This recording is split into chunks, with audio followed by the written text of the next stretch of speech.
Well, welcome everybody to the Brands Hatch Indy Circuit, where we are about to get our third meeting of the season underway properly for the VW Racing Cup, the Maximum Networks VW Racing Cup, incorporating the Goodyear Touring Car Trophy and TCR UK. We've got a good grid of cars here this weekend, set to race over 3 races actually. It's our first triple header of the year. There's 1 race today and 2 races tomorrow, but the next session out on track is our qualifying session then for which will set the grid for that first race of the weekend. Andy McEwen up here in the commentary position, and we are getting some stunning aerial shots right now on our live stream pictures of the cars that are lining up in the pit lane, set to head out there on track then for this qualifying session, and the Brands Hatch circuit looking as fantastic as ever. Tomorrow we're expecting a good crowd of spectators here. I believe the capacity 4,000 spectators will be here to enjoy the main race day tomorrow, but plenty of action coming your way today as well. The cars for this championship have in fact already been on track once this morning with a free practice session. Read into the results of that what you will, but it was Bradley Kent that was fastest in his Hyundai i30N TCR, with Bruce Winfield second. Bruce Winfield has been performing really strongly in his first season of TCR racing in a DSG gearboxed Cupra as well, which in theory shouldn't be as quick as the sequential gearbox cars around it, but he was second fastest in practice. Max Hart was third, Jack Constable was fourth, and championship leader Lewis Kent was only 5th fastest in that free practice session earlier on. If you didn't join us for our previous couple of races a couple of weeks ago, Bank Holiday Monday at Castle Combe, well, you missed 2 absolute thrillers which saw Lewis Kent and Max Hart go well and truly toe-to-toe for race victories. There was quite a lot of drama both on and off the track. It all ended with Max Hart being disqualified for a technical infringement in race 1 and then charging through from the back of the grid to finish third in the second race, a race that saw Bradley Kent take his first ever victory in the championship. So it's all tightening up a little bit at the top. The top 3 drivers now in the points, covered by 28 points. It's Lewis Kent who has the advantage, Max Hart second, and Bradley Kent third in the championship. All 3 of them race winners so far this season. The other winner that we've had sadly isn't racing with us this weekend. His car is out on track, but not with him at the wheel. That's Daryl Wilson, who after 3.5 years of trying finally won a round of this championship when he inherited the victory, admittedly, in the first race last time at Castle Combe. His green Vauxhall Astra, which has been a real fan favourite in the championship ever since the series started back in 2018, was victorious in race number 1. But Daryl is not racing it this weekend, instead running it for a driver who also made his debut in the previous meeting, Alex Kite, who was a bit of a Castle Combe specialist, came out and did a round at Castle Combe a few weeks ago in a Cupra, DSG Cupra, and had decent pace. Was unlucky to be involved in an accident in race 1, but Alex Kite came storming through the field in the second of those races. Now he shifts from the DSG Cupra over to that green Vauxhall Astra, and we'll be looking forward to seeing how he gets on over the course of the 3 races this weekend. So there is the grid then, lined up in the pit lane, just waiting for a car to be cleared out of the gravel trap, I think, from our previous time attack session, and we're really pleased to be on the time attack bill for the first time ever as well. This is a new partnership between Maximum Motorsport, who run the TCT and TCR and VW Racing Cup competitions, and Time Attack, and they have been able to make this sort of a joint effort now to put together some really higher profile events, and when we get back to normal, whatever normal is going to be, we expect some big crowds to come here and experience everything the Touring Car Trophy has to offer. Got a glimpse there of the car that's off up at Clearways. Looks like it's out of the gravel, so hopefully should be back on track fairly shortly, and then we will get this qualifying session underway. There's Bradley Kent, winner last time at Castle Combe, third in the championship, and a case of what could have been for Bradley really, because he should have been on the podium a couple of times at Silverstone at the season opener, but I had a puncture on the very first corner of the first race of the season, which meant that he didn't score properly, at least in that first race. Came through from the back of the grid to finish top 5 in race 2, but then of course had a first and a third at Castle Combe. So had Bradley had a little bit better look at Silverstone, he would have been right up there between perhaps his brother Lewis, reigning champion, and Max Hart, who were joint championship leaders when we arrived at Castlecombe last time out. Fourth in the championship, by the way, Bruce Winfield. I said he was doing well in that DSG Cupra, despite not yet having a podium. He was in the top 5 in both races last time, with Darren Lewis in the first of the NGTC Mercedes in 5th position in the points. Again, for those of you unfamiliar with what the Goodyear Touring Car Trophy is, it incorporates TCR UK, so the bulk of the cars out on grid are TCR cars, but they race in the same class and they fight for the same championship as the NGTC cars, which are the ex-British Touring Car machines. We've got 3 of them out with us this year, 2 Mercedes and one Series BMW being driven by Dan Wiley, and those NGTC cars are pretty comparable on pace these days actually to some of the top TCR machines, so Darren Lewis the best placed of those at the moment. Now we also, of course, have the VW Racing Cup, which makes up a slightly smaller portion of the grid, admittedly, but it has provided us with some really interesting racing and an interesting championship scrap starting to develop, because it's been a real up and down season so far for Ollie Turner, who has arguably been, if not the quickest, certainly one of the quickest drivers in the VW Racing Cup this season. And it just hasn't quite been coming together. He's had a 100% winning record as far as races that he's finished, he's won, but he's had 2 non-finishes as well, and that means that Jack Depper is leading in the VW Racing Cup in his VW Scirocco, and he has a half-decent advantage actually over Russell Joyce in second, 15 points between the two of them. Jeff Alden is third, a further 4 points back, and then you get to Ollie Turner on 41 points. He has 24 points adrift of the championship lead, but we know that Ollie is every bit as quick as Depper, the championship leader, and should be able to start clawing some of those points back this weekend. And indeed, Ollie was quicker than Jack Depper by an absolutely enormous 85 1,000ths of a second in practice this morning, so we expect those two to be pretty tight together. The other big story from the VW Racing Cup is that Martin Depper, Jack's father, is making a return to the championship. Martin has raced in the championship previously. He is also a former British Touring Car star for many a year, Martin Depper, a real character, and he and his son are both an absolute pleasure to have in the paddock. And Martin was talking at Castlecombe last time about the possibility of him getting out on track this weekend, and that has happened. He's here in another VW Scirocco, so he and Jack Depper in the only 2 Sciroccos on the grid, both being run by Maximum Motorsport, and they were very, very close in practice, only a 10th or so between them. Jack Depper was second, Martin Depper was third fastest in that practice session earlier on. So wherever you look in this field, there will be good racing to be had. And again, we get a great look here at the aerial shot of the Brands Hatch circuit. It's just taken them a bit longer than anticipated to move this car from the edge of the road up at clearways. I'm not entirely sure why. It's been out of the gravel for a little while, but there may be damage to the car that is hampering the marshals' efforts to get it up onto the flatbed truck. So as soon as that is done, we'll get the qualifying session underway, and qualifying has been pretty intense so far this season. There is the car we're seeing on the screens now, just being, well, attempting to be pushed away, but the marshals do seem to be struggling a bit to get it out of harm's way. Once that happens, though, we'll get this qualifying underway. Like I said, qualifying's been pretty intense so far this season, with usually Lewis Kent and Max Hart going toe-to-toe for the pole positions, but there is a definite train of thought this weekend that the Cupras, which were a lot more competitive at Coombe, are going to take another step forward in performance levels this weekend. From practice, certainly Bruce Winfield looks strong, although the practice tyres were a little off the pace we expect from this qualifying session because the track conditions have improved. We had quite a bit of rain last night, so there were a few damp and greasy patches out on track for practice. They all seem to have gone now, though, so we should have a full dry circuit and we'll see the lap times drop a bit more, but that's where we expect some of these other Cupras. I mean, Bruce Winfield definitely should be on the pace, but Jack Constable was a real star of the show at Castlecombe last time, the number 11 car being run by Power Maxed Racing. That is the same Power Maxed Racing that run cars successfully in the British Touring Car Championship and have for a number of years now, making a real commitment to the TCR UK ranks this year by running a total of 4 cars actually here this weekend for Power Maxed, and Jack Constable was the quickest of their drivers in practice.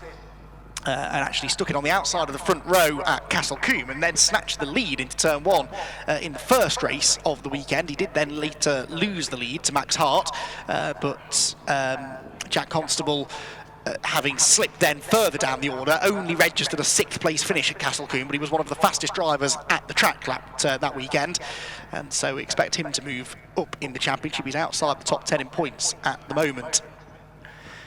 So it looks as though this recovery at Clearways is now getting to the point that it might be almost sort of finished. The car is just being winched up onto the flatbed truck. The marshals are busy sweeping the gravel away. A big shout out to the marshals again this weekend, who are, as ever, doing a brilliant job for trying to keep the day's programme running as smoothly as they can with minimal delays. There is Max Hart then waiting in the pit lane. So Max and Bruce Winfield, actually, who were on the pace in practice. Bruce Winfield second fastest even. Max Hart was third. They've got themselves to the front of that queue in the pit lane. So they're going to be the first couple of drivers to head out onto the circuit then, the Hyundai and the Cupra. There you can see the driver of this Renault Clio. The front splitter maybe needed to be removed. I think that might have been the issue there. So once that's been done, they've got the car up onto the flatbed, and they will hopefully get it out of the way and give us a green flag for qualifying before too much longer.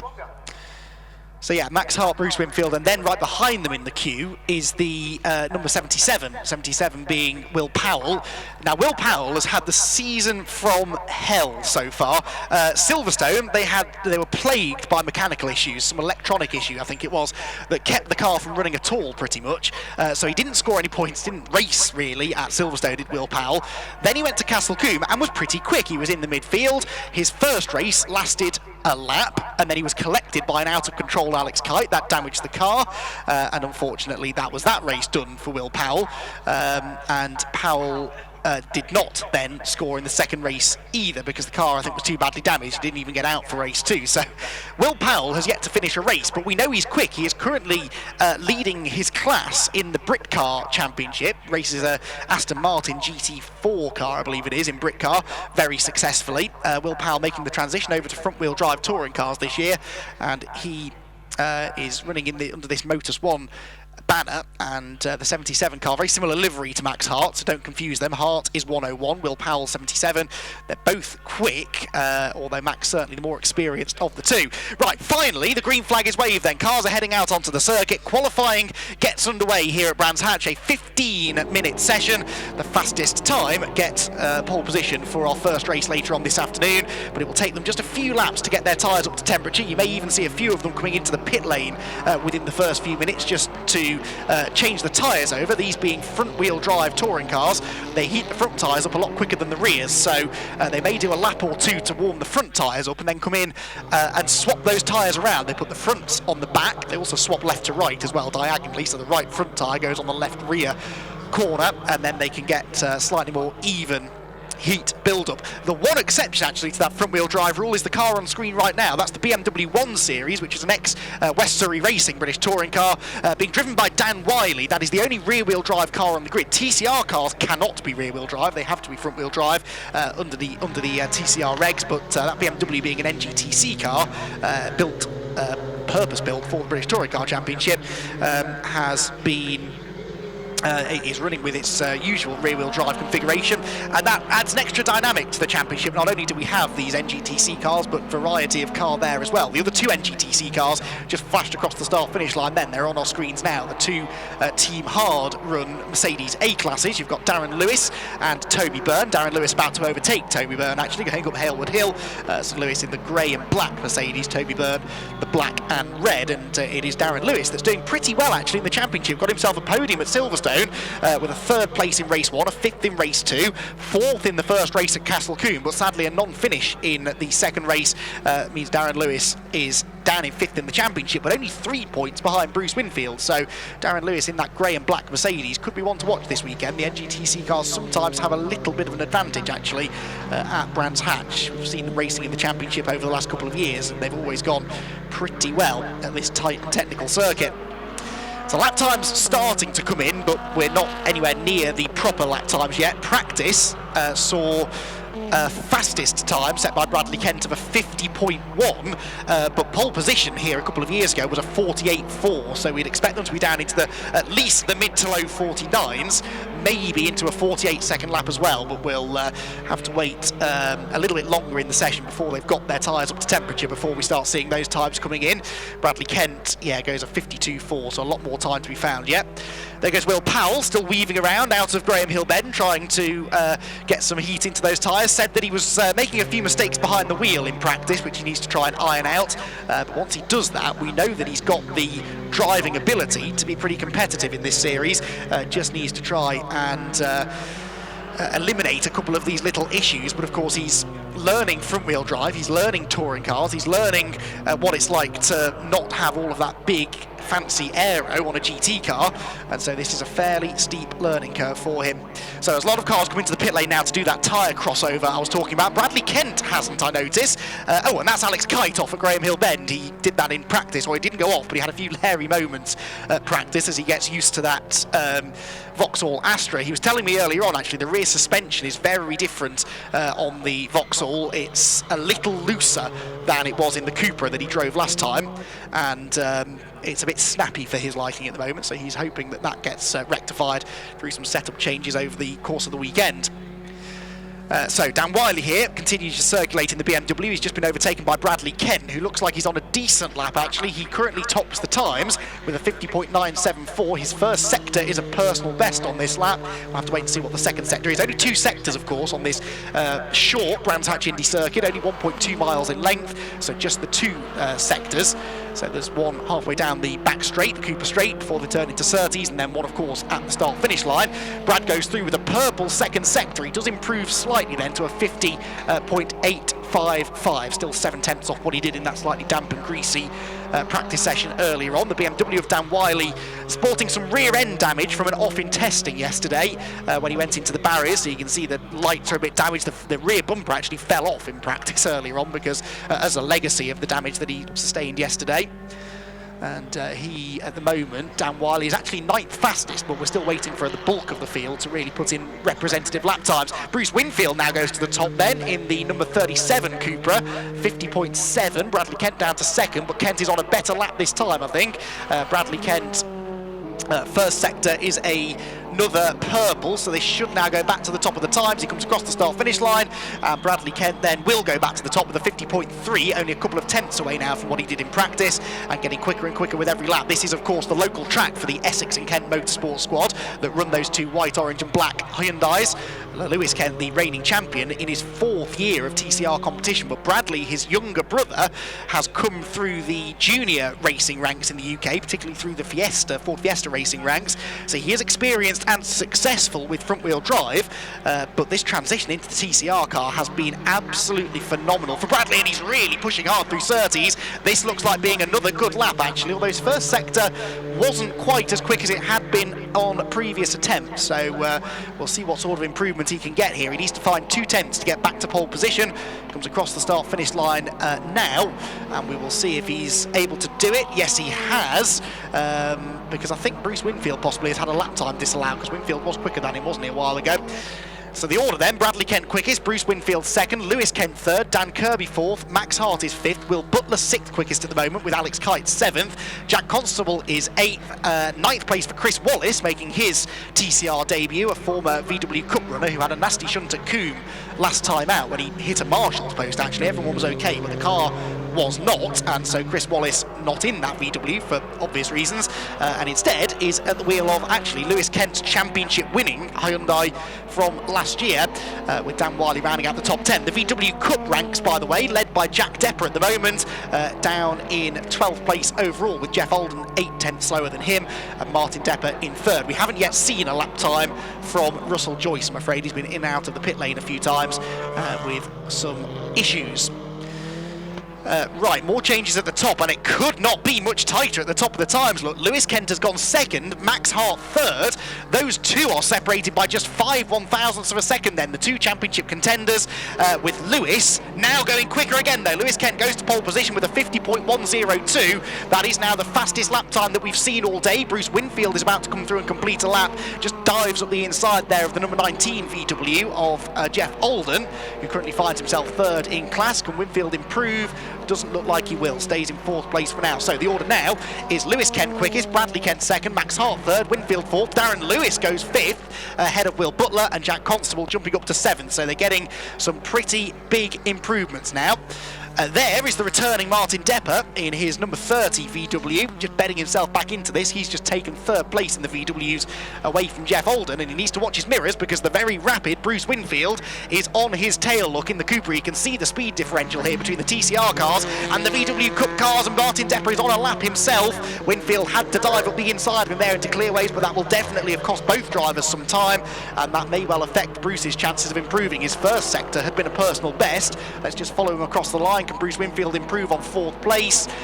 Crosses the line, the timing screen takes a second to update, and he does. He still goes to pole position even with that overtake on the VW. So Bruce Winfield, by 6 100ths of a second, has gone quickest in the qualifying session. What a turn up for the books it would be if Bruce Winfield could get himself on pole position, and that is Jack Depper off halfway up Halewood Hill. Possibly after a spin. It was hard to tell whether he'd stopped or spun and stopped, if you see what I mean. He's got the car going again now though, the green Scirocco about to come into view here on our beautiful aerial shot. It is limping down the hill actually, isn't it? So there may be an issue for Jack Depper, the championship leader, remember, in the VW Racing Cup. So Winfield now quickest, Lewis Kent second is in the pit lane, so is Max Hart actually fourth, and now our pole sitter heads in as well. Let's see what Chris Wallace can do here, racing away with Martin Depper, who under ordinary circumstances they'd be fighting for position in the same class actually, because Chris Wallace, as I said, has graduated from the VW Cup into TCR this weekend, but that was in the end not an improvement for Chris. In fact, that was an outlap for Chris Wallace. Who in your programmes, by the way, those of you who are here this weekend at Brands Hatch, good to see a healthy crowd here this afternoon. In your programme, Chris Wallace is listed still in his VW, but he has moved into this TCR Hyundai i30N, so that's one amendment to the programme this weekend.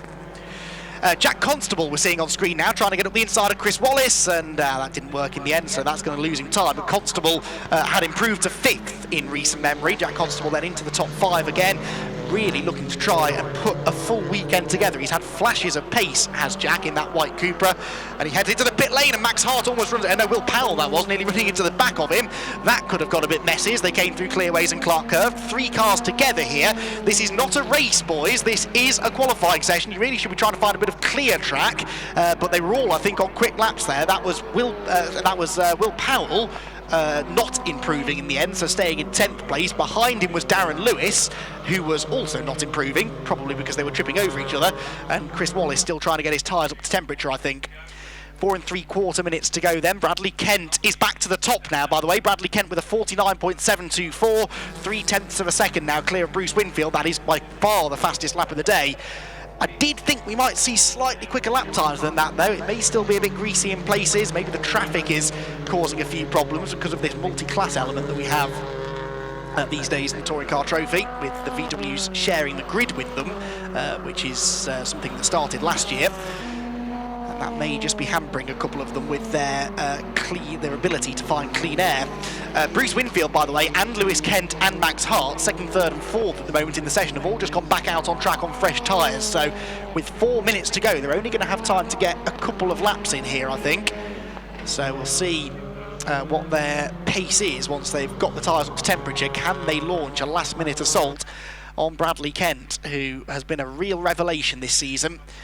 What Bradley Kent is doing this year is reminding me a lot, actually, of what Max Hart did last year. Max came into touring car racing as a complete newbie in 2020, racing a Cupra, actually, rather than a Hyundai. And he had a background in single-seaters, Max Hart, the Irish driver, and came in and was on the podium in every single race in his debut season. This year, he's made the step forward in a Hyundai to being a race winner and championship contender. Bradley Kent almost fast-tracking that first step. He's not having a season to bed himself in. He is straight on the pace, has already got a win under his belt, and of course he's now on pole position by 0.3 of a second over Bruce Winfield second. Can't say enough here about Bruce Winfield either. That second place time, I know he's lost pole position here, but second place would still be a really, really impressive performance. Dan Kirby there we're seeing going through. He's languishing a bit down in 9th place actually. Dan Kirby a little off the pace maybe this weekend in his Power Max Racing Cupra. And Dan, another driver that had decent pace actually at both Silverstone and Castle Combe. Kirby had a 3rd place finish actually at Silverstone in the second race, backed up after a 4th place in race 1, but then Castle Combe had unfortunately a couple of incidents and issues. He had a retirement there as well. So Dan Kirby in that white and blue Cupra looking for points this weekend. Still no lap time from Russell Joyce, so it looks like his session never really got started. Jeff Alden currently rounds out then the 4 VW Cup entrants that we've got out there. Alex Kite in the green Astra just negotiates Chris Wallace as they head through paddock, work their way up into Druids. Alex Kite is 11th at the moment, and the 9th fastest TCR car, but to make this point, the TCR cars race in the same class as the NGTCs. It's only the VW Cup that have their own separate point system.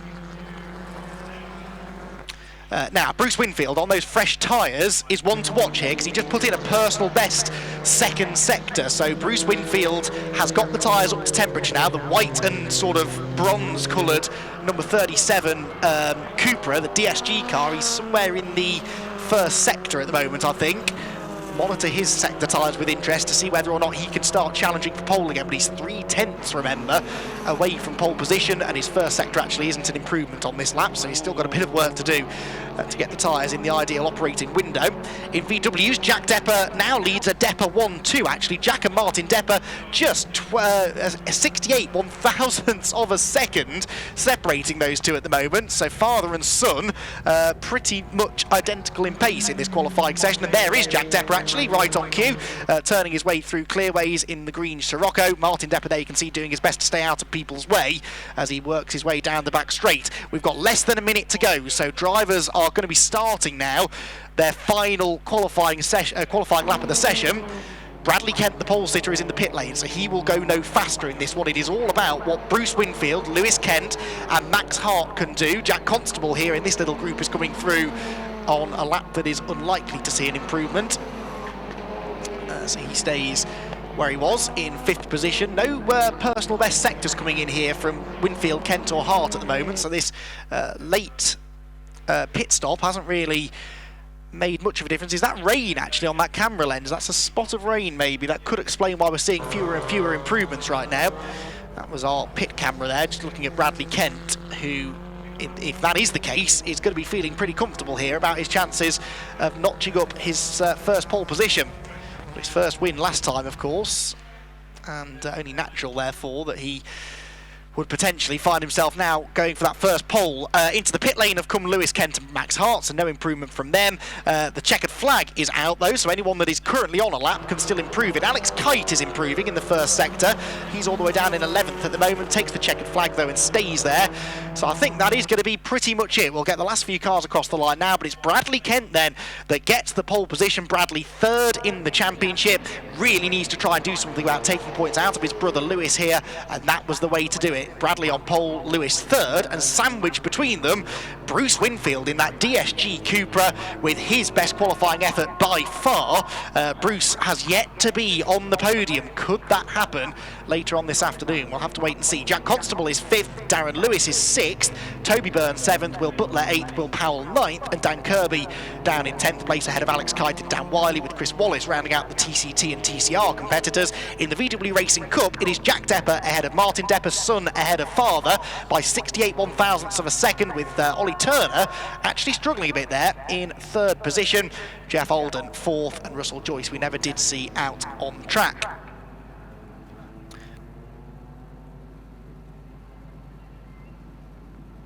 So the results then provisionally from qualifying here are Bradley Kent on pole position for our first TCT and TCR race later on today.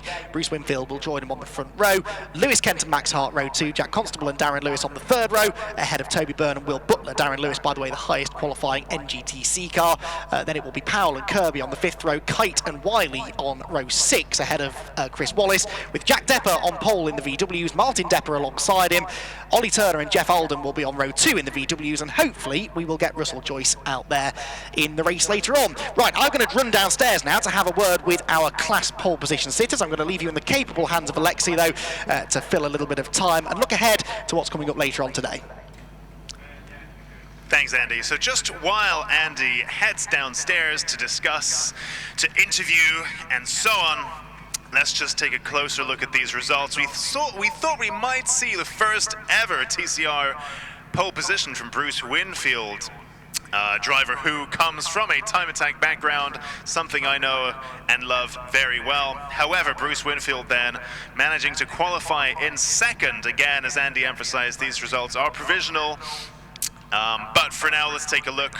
We have Bradley Kent then on pole position, managing to keep both Bruce Winfield and his brother Lewis Kent at bay. A bit of a fratricide situation going on there. Then we have in fourth, we have Hart in the Hyundai i30 and Max Hart ahead of Constable in the Cupra TCR in fifth.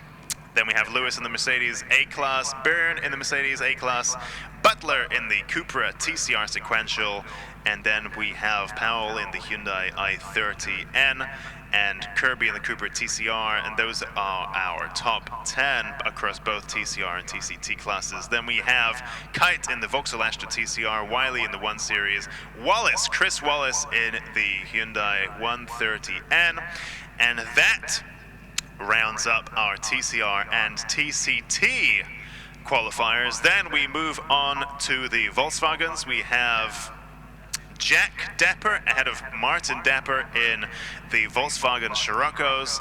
Then we have Turner in the Mark 7 Golf, Alden in the Mark 5 Golf, and Joyce in the Mark 7 Golf actually did not set a lap time. Now, this was only qualifying. Let's take a look at the weekend schedule for those of you who are following along at home.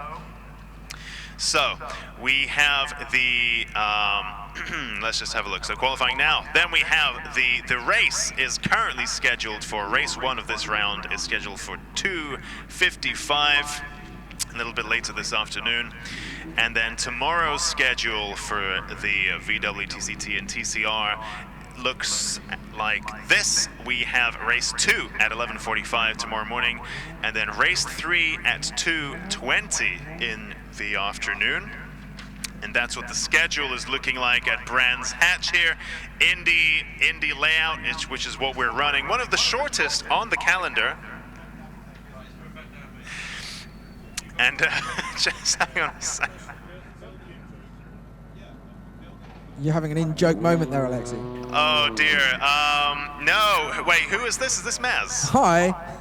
Oh my God, everything's overlapping. Okay, hello Maz. I think we're still on the TCR and TCT situation for now, as Andy runs down to do the podium interviews with our top qualifiers. Very well, I'll catch you in a bit then. Yes, let's do that. Thank you.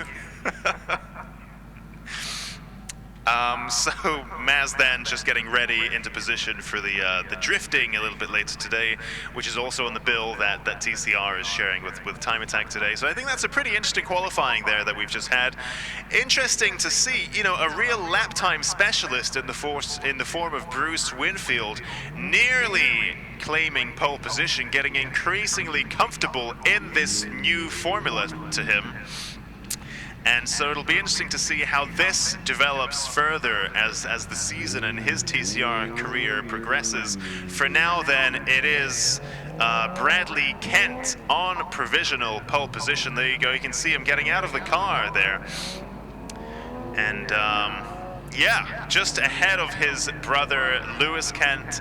It's interesting to have a few of these family situations here within TCR. We both have the two brother combination, the Kent brothers, Bradley and Lewis, and then we also have a father and son combo of Jack and Marta Depper, which is it's quite a dream, really, isn't it? I think that's quite nice to go racing with as a father and son combo. That's pretty cute. And then of course we have the brothers situation. I can see Andy there just getting ready to kick off with the interview, so I'll hand over to him right now. Well, I've hot-footed it down here into the pit lane. I've caught up with our pole sitter, Bradley Kent. So you've got your first win, and now you've got your first pole as well, and not by a small margin either. No, I think what the team was saying is I'm actually a second quicker through Sector 1 than anyone, I believe. I'm actually losing the time through Sector 2 and Sector 3. So if I can nail those two sectors as well, I could have gone a lot quicker. The car was absolutely fantastic. It's still on rails from Castle Combe. I think I've gradually now got the confidence in the car, and it's taken the rounds to get there, but after having a win and things like that, I can't think of anything better than to put it on pole straight after a race win. Now, starting on pole here at Brands Hatch, though, can be tricky, can't it, because of this camber on the pit straight. What's the game plan for the start of this race? Because you really want to get into that first corner first. To be honest, I'd love to get there first, but even if I did drop back, I feel like I will have the pace to get back through them. But that's not really the ideal situation. I don't want to be falling back. I want to get a best start as possible and get away, because I know I can do that. And same goes, I don't know the order of what happens where we finish in races to race 2 and race 3. So we'll have to see what happens there. But the plan is to get gone and just keep going. And that's the thing, isn't it? There are 3 races this weekend, lots of points on offer, so a great opportunity to score well. But you've got to play the long game a bit, haven't you? You can't really go, hell for leather in race 1 and risk a non-finish. Definitely. We've already had DNF this year and a 4th, which is my worst place, which is still not bad, but with the 2 drop scores we can drop that 4th and have a 1st and a 3rd, I think it is. So I've always said I'd rather finish and keep getting points rather than going for something stupid and not finishing at all. Me and Lewis hopefully will be able to work together. I think he's 3rd on the grid, is he?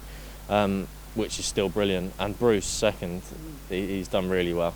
But yeah, it'll be good battling, and race 1, race 2 and race 3 will be fantastic, hopefully. Well, we're looking forward to it. Huge congratulations on the pole position. Good luck for race 1. Thank you very much. Well, there you go then. Bradley Kent on the pole position for our first Goodyear Touring Car Trophy and TCR UK race of the day. That's coming up a bit later on this afternoon. For now, though, back up to Alexi in the commentary box.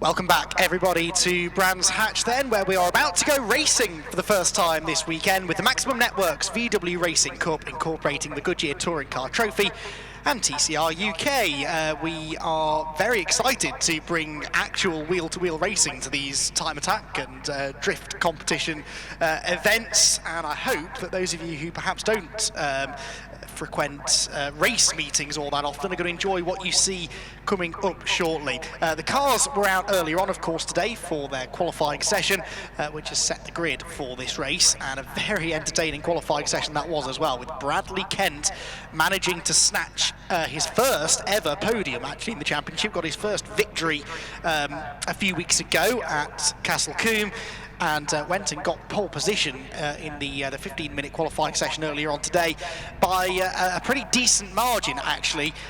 The real surprise, though, because Bradley Kent, we know, is quick, even though he's very inexperienced, the real surprise came from the man that will line up alongside him on that front row, Bruce Winfield, in the Cupra. The Cupra has a DSG gearbox, which basically isn't quite as smooth or as quick as the sequential gearbox that is in, for example, the Hyundais out on track. And it's also a bit heavier, and you wouldn't necessarily expect that DSG Cupra to be on the pace that it showed, and yet Bruce, at a track that he has of course raced at before in his Civic Cup racing days, he went really well in qualifying, managed to get himself onto the front row of the grid, as I've said, and he's going to be now gunning for his first podium. Will be a sort of bare minimum requirement from this race, really. If he's not on the podium, that would be disappointing, but who knows, could he even get the race victory? Well, to do that, he's going to have to clear Bradley Kent into the first corner, and then he's going to have to try and keep him behind somehow over the course of a 20-minute race, which ain't going to be easy to do.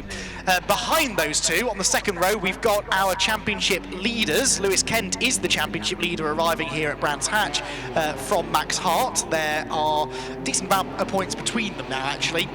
Some 23 points the advantage for Lewis Kent after Max was disqualified on a technical infringement from a race at Castle Combe last time. Now that technical infringement is under appeal, so that could change later in the season, but for the time being Max is 23 points off the lead of the championship and 5 points ahead of Bradley Kent. So one thing that definitely could happen in this race is a change for second in the championship if we see Bradley Kent finish ahead of Max Hart, for example. Then we could definitely see a change there for that position in the points. Here is the grid then, as the cars head out onto the track. This isn't their green flag lap, of course, this is their out lap to the grid. The grid will line up though as follows, with Bradley Kent and Bruce Winfield on row 1, Lewis Kent and Max Hart row 2, as I'd said. Then it's Jack Constable and Darren Lewis who share the third row of the grid, with Toby Byrne and Will Butler on the fourth row, Lewis and Byrne in the two NGTC spec Mercedes A-classes. Then you've got Will Powell in another Hyundai, Dan Kirby in a sequentially gearboxed Cupra, a little bit off the pace actually, Dan. Alex Kite making his Vauxhall Astra debut, but he raced in a DSG Cupra at Castle Combe. He's 11th on the grid, whilst Dan Wiley is 12th in the only rear-wheel drive car on the grid, the 1 Series NGTC BMW. Then you get into the VW Racing Cup, where it's father and son on the front row. Jack Depper ahead of Martin Depper, son ahead of father, with Ollie Turner expected really to be Jack Depper's championship rival this year, only third on the grid, and of course he's only fourth in the points after some non-finishes in the first couple of events. Jeff Alden will line up fourth, and then Russell Joyce. Now at the back of the grid we will have Chris Wallace. That's an amendment to the grid. Chris Wallace is in your programmes this weekend, those of you who are here trackside, as a VW. He's not in the VW class now though. His VW Golf was very badly damaged at Castle Combe last time when he went off and hit a marshal's post, of all things. Everyone involved was okay, but the car was very second-hand, so he's not been able to get it fixed. Instead, he has moved into the TCR class in a Hyundai that is being run by PowerMax Racing, but it's actually the Hyundai chassis that Lewis Kent has driven for the last 3 seasons in the championship, and the car, therefore, that Lewis won the championship in 2020, Lewis Kent being our reigning TCR champion. Wallace will start at the back of the grid. He was disqualified from that qualifying session because of some sort of a balance of performance ineligibility. Easy for me to say. The TCR cars are all bound by this balance of performance. That is a global, TCR being a global brand, of course, and a global form of racing, and all of the cars around the world have to adhere to this balance of performance to make sure that no one car is significantly quicker than the others. And there was some sort of an issue there with Chris Wallace's car, although I've just actually had a message from Si McNally from PowerMax Racing, thank you for the information, Si, saying that Wallace's car is not working at all now. It's at the back of the grid, I can see, but his VW, I see his VW is written off, we believe, so he might be in this Hyundai for the rest of the season. He's got to work his way past the VW Racing Cup drivers before he can even think about racing against the TCT and TCR cars. So those of you who are new then to this category of racing, there are, technically speaking, 3 classes of car out there. You've got the VW Racing Cup, which are the VWs at the back of the grid, the slowest cars on the grid, and then within the Touring Car Trophy you have also TCR UK, and it's the TCR machines that make up the bulk of the field, the 3 exceptions to that being those NGTC Mercedes and the BMW of Dan Wiley at the back of the grid. They still run though with the 2-litre turbo engine, so performance-wise there's not much difference between the NGTC and TCR cars, but you will hear me refer to the 2 different types of car throughout the course of the weekend. They all score points together though, so regardless whether you're in a TCR or an NGTC car, you're still fighting for the same positions, you're still fighting for the same championship, and that's why Darren Lewis, for example, in the NGTC Mercedes is actually 5th overall in the championship after finishing on the podium at Silverstone at the season opener. Had 4 races so far this season, 2 on the international circuit at Silverstone, 2 at Castle Combe last time. 4 different winners across those first 4 races. Max Hart and Lewis Kent shared the victories at Silverstone with a win and a second place apiece that weekend. Then we went to Castle Combe, where Daryl Wilson inherited a victory after an exclusion for Max Hart that I mentioned earlier on. Daryl Wilson not racing here this weekend, but his car is the green Vauxhall Astra run by Daryl Wilson's team, but he's lending it to Alex Kite this weekend. So Daryl Wilson not racing, but he did win his first ever race a few weeks ago, and then actually we had 2 first-time winners at Castle Combe with Bradley Kent, as I documented earlier on, snatching his first victory as well. So 4 different winners. We've had 5 different drivers on the podium over the course of the season, and it looks as though that stat might continue to grow here today. If Bruce Winfield can get a good start, he has yet to have a podium. Jack Constable, who starts 5th on the grid, has yet to have a podium as well. Jack Constable arguably should have had a podium at Castle Combe, because Constable started 2nd on the grid in that first race at Combe, got the lead into turn 1, but then lost it halfway through the race and actually went off the track, I believe, and dropped down the order. Jack Constable eventually finishing that race in 6th position, which became his best finish of the year so far. Constable in the Power Maxed Cupra, the white, yellow and black one. Number 11 is Jack Constable, that starts 5th on the grid.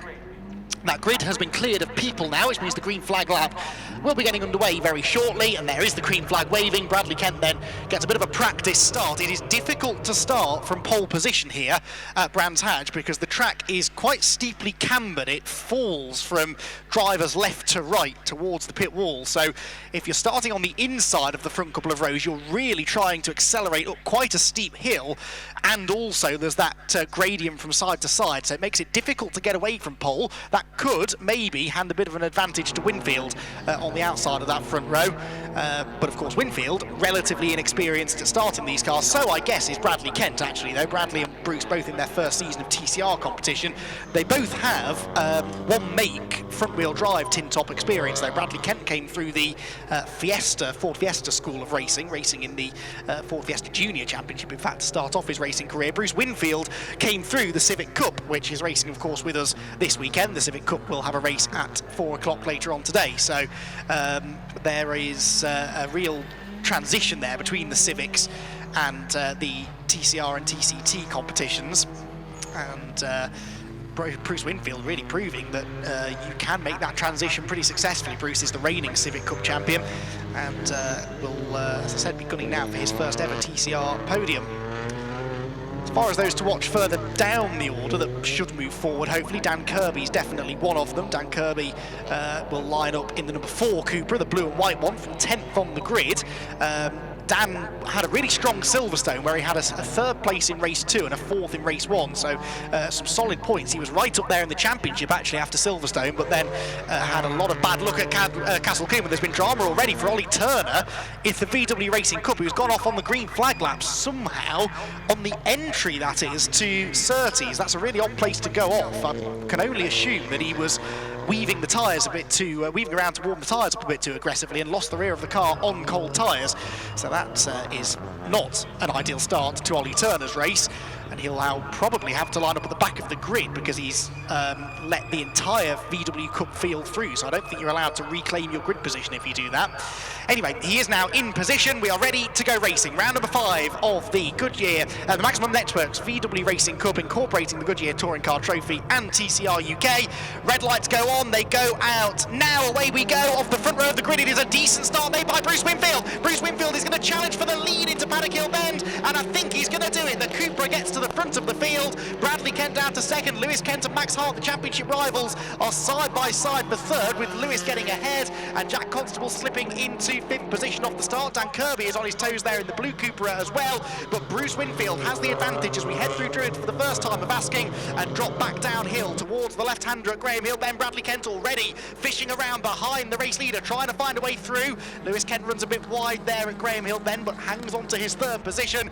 All out of Graham Hill then, down the Cooper straight into the left-hander at Surtees. Bradley Kent really wanting to get on with this now because he can see his teammate and brother Lewis Kent closing in behind him. Jack Constable there in a dice with Darren Lewis, and up the inside goes Dan Kirby. That was a brilliant move by the number 4 car, and Dan Kirby leans a little bit on the Mercedes to try and finish the job, coming out through Clearways and Clark Curve. They will run side by side across the start-finish line. 1 lap already in the books. Winfield leads the way. Bradley Kent second. Lewis Kent is third. Max Hart looking up the inside of him though. Into Paddock Hill Bend, side by side between Lewis Kent and Max Hart, the 2 championship rivals who do not get on very well at all. There's quite a bit of needle between those two, and they're off. Max Hart is off at Druids, and I think he might have taken Lewis Kent with him. No, Lewis is still there.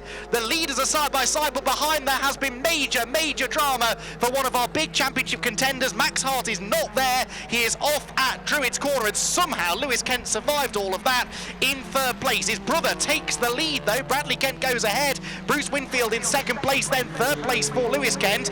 And where has Darren Lewis sideways on the inside of Dan Kirby? That was payback for the similar move that Kirby made on him a lap ago. Looking out of the window then, where is Max Hart? He's in the barriers at Druid. The safety car is surely going to have to be scrambled, and it looks as though it will be. So safety car boards are out, but that is an absolute disaster for Max Hart, who is in the barriers. There he is. That's a pretty significant impact into the barriers as well. And unfortunately, the young Irishman is out of the race. Now, we saw the very start of that when he went up the inside of Lewis into Paddock Hill Bend, and then something happened, I think, as they went up the hill towards Druids, and I don't know whether it was contact between Lewis and Max, but certainly Max was on the grass on the inside and ended up off into the gravel trap on the outside. Similarly, Chris Wallace is off. I think that's Clearways, is it? Yeah, through Clearways, the TCR rookie Chris Wallace, making his debut start in the championship, is off and out of the race as well. Well, that was quite dramatic, wasn't it then? What a chaotic 2 laps of racing to start the this triple header for the Touring Car Trophy and TCR UK and VW Racing Cup this weekend. 1 race today, 2 races tomorrow, and Max Hart then in the Maximum Motorsport prepared Hyundai out of the race. So too the Power Max Racing Hyundai of Chris Wallace. The order then, Bradley Kent leads, Bruce Winfield second, third is Toby Byrne. What's Toby Byrne's best result this season so far? He's not had a great season. No, he had 2 8th places at Silverstone and a 7th at Castle Combe. So Toby Byrne in that Mercedes has stormed through the field as well, because Toby only started 7th and he's picked his way into 3rd place by the end of the 2nd lap. The 3rd lap now being completed behind the safety car. Lewis Kent then down to 4th, so Kent was delayed in all of that, and I wouldn't mind getting a closer look at Lewis Kent's car in 4th place just to see if there is any damage done to that car, because he was side by side with Max Hart at the point that all started to kick off, and as they went around the rest of the lap, Lewis did seem to lose quite a bit of time. Certainly lost 3rd place to Toby Byrne. Kent then, Lewis Kent 4th, Jack Constable 5th, Darren Lewis 6th ahead of Dan Kirby. Of course, we saw that happen just before the safety car came out. Will Powell is 8th, but more importantly, Will Powell is still in the race. That's certainly not been the case that often this season for Will Powell. He's had endless examples of bad luck, getting involved in accidents, mechanical problems. He hasn't actually lasted more than a lap in a race yet this year, and he's 8th place at the moment. Will Butler is 9th, and Alex Kite rounds out the top 10. Now, in the VW Racing Cup, haven't really had much time to talk about this with everything going on at the front of the field, but Jack Depper has held on to the lead from his father Martin in 2nd. Jeff Alden is 3rd, and Ollie Turner is in the pit lane. Now, that's a story. Ollie Turner then in the yellow and blue Golf has headed for the pit lane. Now, we saw him have that spin on the green flag lap. I wonder whether there was contact with the barrier when he did that, and it did some damage, because Ollie pitted at the end of lap 1 and hasn't returned to the track since. So it's going to be another non-finish. Every race that Turner has finished this year, he has won, but he's only finished 2 races out of the, well, now 5 that he started. So with that sort of inconsistency, building a championship fight here against Jack Depper is not going to be that easy to do. So the safety car is deployed then here at Brands Hatch. That is one of the reasons why Max Hart 2nd in the championship, and it means now that we are highly likely to see this change for 2nd in the points, aren't we? Because Bradley Kent, who leads the race, came into this one just 5 points behind Max Hart, and actually Bruce Winfield, 4th in the championship, was only 12 points behind Max, who scored 25 points for a win, 22 for 2nd, 20 for 3rd, and then down in 2-point increments all the way to 16th place. So yeah, there's points on offer basically as long as you finish the race, but Max Hart ain't going to finish, and that means he's going to drop, well, 25 points at the moment to Bradley Kent and 22 to Bruce Winfield. It was a good start for Bruce, wasn't it, though, in that Cupra, second place, number 37.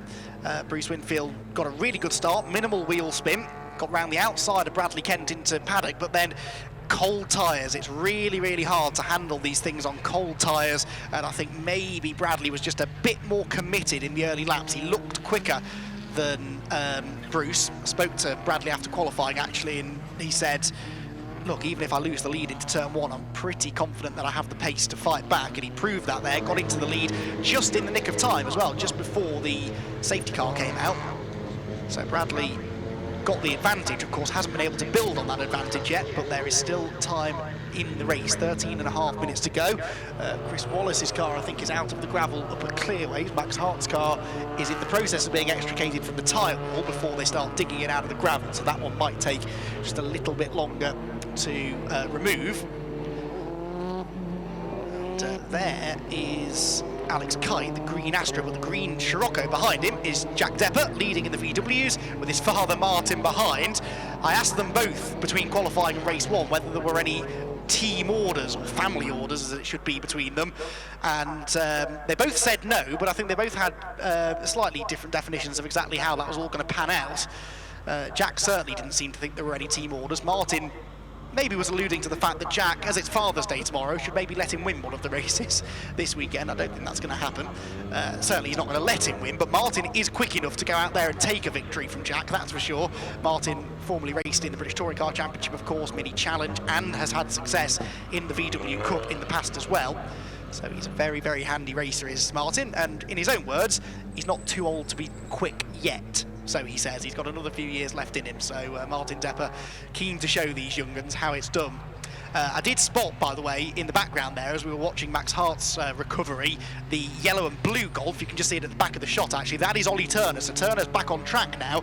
There are only going to be a maximum of 4 finishers in the VW Racing Cup, so it pays to get out there and finish, even if you're a few laps down. There's no chance really that Ollie's going to race his way into the podium places, but if someone drops off in front of him, even if they don't, he'll score 4th place points, so worth staying out there and trying to score at least some championship points. But in the VW Racing Cup Championship, Jack Depper had a 15-point advantage over Russell Joyce, and Russell Joyce is not out there because Russell had some mechanical issues in qualifying and hasn't been able to get the Power Max Racing Golf on track. So actually Jack Depper's real rival now is Jeff Oldham, who comes into this weekend 19 points behind him. Oldham is 3rd in the race though at the moment, and the added complication of the fact they've got Dan Wiley's rear-wheel drive TCT BMW between them, so before Oldham can start challenging the Deppers, he's got to clear that, in theory, faster BMW. There's Ollie Turner heading through Paddock Hill Bend then, and working the tyres quite hard now. Is there damage to the right-hand side of the car? Couldn't quite see from here, but it's possible that he rattled the barriers when he had the spin on the warm-up lap. Seems to be some difficulty here, doesn't there, in attaching Max Hart's car to the recovery vehicle, so I think that's the reason for this slight delay. We're nearly halfway through the race now, so excellent news for Bradley Kent, because it's less laps that he has to worry about fending the field off, but I think people like Bruce Winfield and Toby Byrne would be quite liking this race to get started again, because now they've had a chance to get temperature into the tyres in a slightly more controlled manner behind the safety car. Winfield might be able to challenge Bradley. Certainly setting up to be an intriguing battle between the 2nd, 3rd and 4th place cars. Lewis Kent there in 4th. Constable comes through in 5th, and the red flag is now out, so they've red flagged the race. This recovery is obviously going to take a little bit longer than we hoped, so red flag out. There will be a restart therefore to this race at some point, obviously once they've got the Hyundai out of the gravel at Druids. And we've completed more than 3 laps as well, so it won't go back to the original grid. They'll restart in the order they're in now. So Bradley Kent and Bruce Winfield on the front row in that order, with Toby Byrne 3rd. That was a demon first lap for Toby Byrne, and with another standing start now, he might just be able to move his way even further up the order. Those Mercedes are pretty good off the line after all. So unfortunately, red flag comes out then here at Brands Hatch in our opening race of the weekend for the VW Racing Cup, the Goodyear Touring Car Trophy and TCR UK. We are confident we will get a restarted race before too much longer. Remember that we've got just the one race for these drivers today, but they have two tomorrow, one at 11:45, one at 20 past 2. So it is the only triple header this season actually in this championship. Most of the, or all of the other events, just 2 races in the one day to try and bring costs down, but Brands Hatch weekend was always going to be sort of the jewel in the crown of the season, really. And now the cars have been brought down the pit lane, but are now heading back out of the pit lane just as quickly as they came in. So I think maybe there was a miscommunication there. I think they were supposed to go onto the grid to be re-gridded, but they will do that now at the end of this lap, you would imagine. So around they go then, and they'll line up in the grid markings, and we'll await further news as to how long this restart is going to be. The timing screens have gone to 0 now, but we know there will be a restart of some sort. The issue is something to do. I think the front bodywork on the Hyundai has been damaged, so they're not able to get the tow rope hooked on properly. They're having to now take off the front bodywork with Max Hart's guidance, because he knows the car quite a bit better than the marshals do, and Max will assist them in getting the bodywork off. Then they can hook the tow rope on, and then from that point it shouldn't be a long operation. It's just that was taking a bit longer than it should have done, and rather than continue eating into the race distance and leave us with maybe only 4 or 5 minutes of racing at the end, the sensible decision was taken to red flag the race and at least give us a bit more racing once it restarts. So the field then works its way up through the top end of the circuit, and of course if we get a restart, one of the people this will benefit is Ollie Turner, because if you are laps down in the race, it's my understanding that when the race restarts you will not be those laps down anymore. So Ollie Turner, having pitted at the end of the first lap, was 2 laps down. That will now get eradicated, and Ollie will now have the potential to fight for a podium, which is good news for Ollie in the championship, because he arrived here 4th in the VWs, 24 points off the top, behind Jack Depper. Certainly the Depper Scirocco's seem to have the pace this weekend, but you never know, Ollie might be able to get up there and challenge them. Certainly this was his only chance to do that. He was guaranteed to finish 2 laps down if the race had just continued as it was. So they're lining the field up then on the left-hand side of the road, and eventually they'll start moving them into their correct grid positions once we know how long the delay is going to be. But there you go, you can see the car is now almost out of the gravel. Once they got the tow rope attached, it was a fairly easy process. Now the next question is, how badly damaged is this car? Because they need to get it back out there for the 2 races tomorrow. The good news is that although I said it was in the tyres, it wasn't really. It's got these recticell barriers in front of the tyres at most corners on the track. So if you go off and you make the wall, you're not hitting the solid or relatively solid tyres. You hit those foam barriers. They absorb the impact incredibly well. You can have a pretty sizable shunt into those recticell barriers, and the car bounces off them as if nothing happened.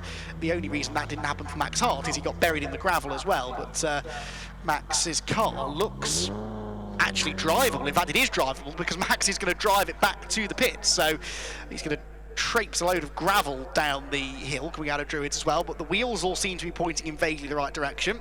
The front bodywork is missing, but that's because it was taken off by the marshals to help the recovery effort. So you can see what the front of a touring car looks like now. Very bare indeed.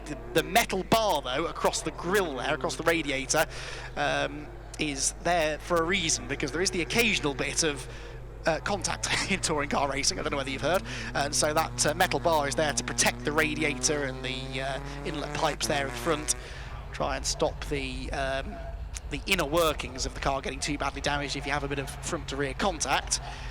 It was some sort of side to side contact, I think, though, that sent Max off the road in the first place there at high speed going into Druids, and that will certainly not do his championship hopes any good whatsoever. Arrived here nearly a full race win's worth of points away from the championship lead as it was, and he's now going to lose even more. The only good news for him, I guess, at the moment is that Lewis Kent, who is the points leader, is only 4th. Lewis has been not quite on the same pace as his brother this weekend, it must be said. Bradley's possibly had an edge. He was quicker than him in practice, out-qualified him as well. He's leading the race now, and this home circuit for the Kents is a circuit that Lewis has done thousands of laps around, and Max perhaps slightly fewer, but he's Bradley, I should say, slightly fewer, but he's clearly figured it out pretty well, because he is the pace setter so far this weekend. So Max Hart back in the pit lane then, and he will shortly head back to the outer paddock. His race is done, but the rest of the cars lining up on the grid. The restart, by the way, will be over 8 minutes, and it will have 1 green flag lap to precede it. Obviously, we go through the start procedure again, so the cars will head around on their green flag lap before 8 minutes of racing, so just less than half the race will remain. Obviously, we would love to give them a full restart of, what, 10 or 12 minutes, however long was left on the clock, but there are other things going on throughout the day, more races and sessions out on track, so it's important that we try and keep the timetable moving, so that's why we have this shortened race. Also, of course, the cars are only fueled for so many laps, and with a restart, you have another lap back around to the grid, and the fields, the cars are obviously fueled to only just have enough of the enough fuel to get to the end of the race, so they can't just run them indefinitely. Again, hence the reason for the slightly shortened restart, but that looks as though it's not that far away now. Cars are lined up on the grid. The track, as far as we know, is clear, and we will get the green flag procedure underway very shortly. That Mercedes is going to be one to watch, isn't it? Toby Byrne then, from 7th on the grid to 3rd in the first 2 laps. He now starts 3rd, of course, for the restart. Now, that doesn't mean he's on the inside of row 2, which, as I said earlier on, is a slightly tricky place to get off the line. If you're anywhere inside the first 2 or 3 rows, you don't really want to be on the inside. Gives you the better line into Paddock Hill Bend, but it's just harder to accelerate off the line. And there's Max Hart in the pit lane, and he'll watch on now with quite a bit of frustration, you'd imagine, as the restart procedure begins. The cars head out on their green flag lap then of the Brands Hatch Indy Circuit, this 5th round of the championship. It's already provided us with plenty of drama. Let's see what the situation is now over the remaining 8 minutes. Quite a lot of storylines here to keep your eye on, with Lewis Kent a little bit behind the 8 ball now, down in 4th position. Dan Kirby was coming forward, wasn't he, as well? Dan Kirby, where did he start the race, Dan? He was only 10th on the grid, wasn't he? And he's now, what, 7th? So a good start there for Dan Kirby, telling me that maybe he had a few issues in qualifying, because he's certainly got better pace now than he had in the 15-minute qualifying session this morning. But some drivers are just better racers than qualifiers as well, of course. Some drivers don't really enjoy or aren't as good at getting the maximum out of the car over a single lap, and yet give them a 15 or 20-minute race and they'll make some good overtakes and move through the field. Good to see Will Powell still running as well. As I said earlier on, all these problems he's had, he said, look, if the car starts at the start of the race, I'll be pretty happy with that. It did that, and it's about to head into the restart, of course, from towards the back of the top 10, admittedly, but he's had just so little racing time. He's had a bit of testing now, and the practice sessions this weekend have gone fairly trouble-free, but of course all of yesterday's testing was in the wet, so he hasn't really learnt a lot from that. So Will Powell learning on the go now in the races. Lines up 4th car on the outside line there, 8th on the grid for Will Powell. Right, let's try this again then, shall we? The 5th round of the championship, over 8 minutes, the restart, and it is the same front row as we had before. Bradley Kent, look at the way he's angled his car steeply to the left to try and counter that gravitational pull towards the pit wall that you get on this cambered start-finish line. Bruce Winfield looking for another good start though from the outside. He got one before. Let's see what happens then. Take 2, 8 minutes of racing, the red lights go out. It's an even worse start this time for Bradley Kent. Winfield's going to get the lead, and Toby Byrne goes up the inside for second place as well. That was an absolute disaster.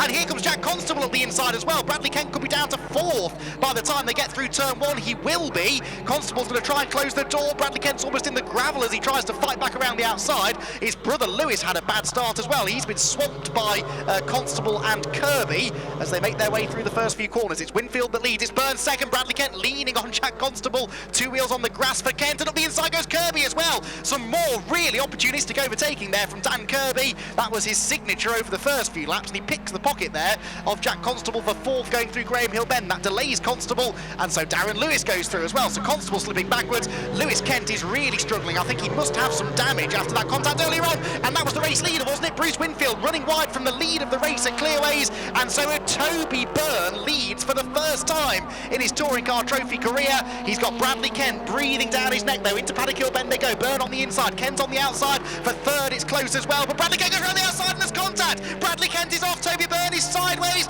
Dan Kirby gets the lead of the race. Dan Kirby gets ahead of Toby Byrne, and Bradley Kent in the gravel of course. Now Byrne leans on his teammate Darren Lewis. What is going on today at Brands Hatch? This is astonishing racing. Dan Kirby from 10th on the grid leads the way now from Toby Byrne 2nd, Constable 3rd, Darren Lewis is there in 4th as they head down the back straight with Bruce Winfield still in 5th. Now, where is Brad? That's the question. Bradley yes, he's still in the gravel at Paddock, so Bradley Kent is going no further. Lewis Kent, his brother, now really needs to try and maximise these points because as much as they are family, they are fighting each other for the championship here, and Lewis needs to try and do better than, well, where is he now? Let's see. They're going to come across the start-finish line at the end of the 2nd lap, and it will be about 8th or 9th, isn't it? Darren Lewis on the inside of Constable takes 3rd place away from the Power Maxed Cupra, which fights back again. Now, surely there were yellow flags. Yes, there were, so that was not a legal pass for Darren Lewis. He's going to have to give the place back anyway, and he might still get in trouble for overtaking under the yellow flags. That is one of the biggest no-nos in racing. Lewis Kent, to answer my previous question, is 8th after the restart, so definitely that car is not handling right after whatever happened between himself and Max Hart earlier on, although he gets a run on Will Powell there and tries to get up the inside of him going into Surtees. Right, got to remember to breathe in this race, haven't you? We've got 5.5 minutes still to go.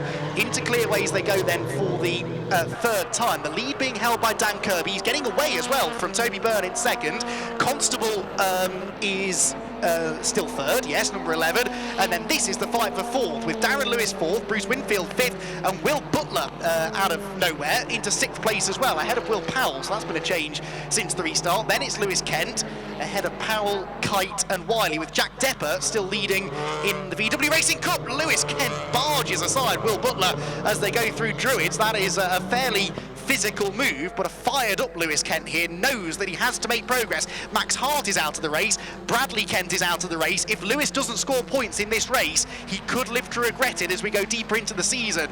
So he needs to move forward in a car that clearly seems to be a little bit wounded.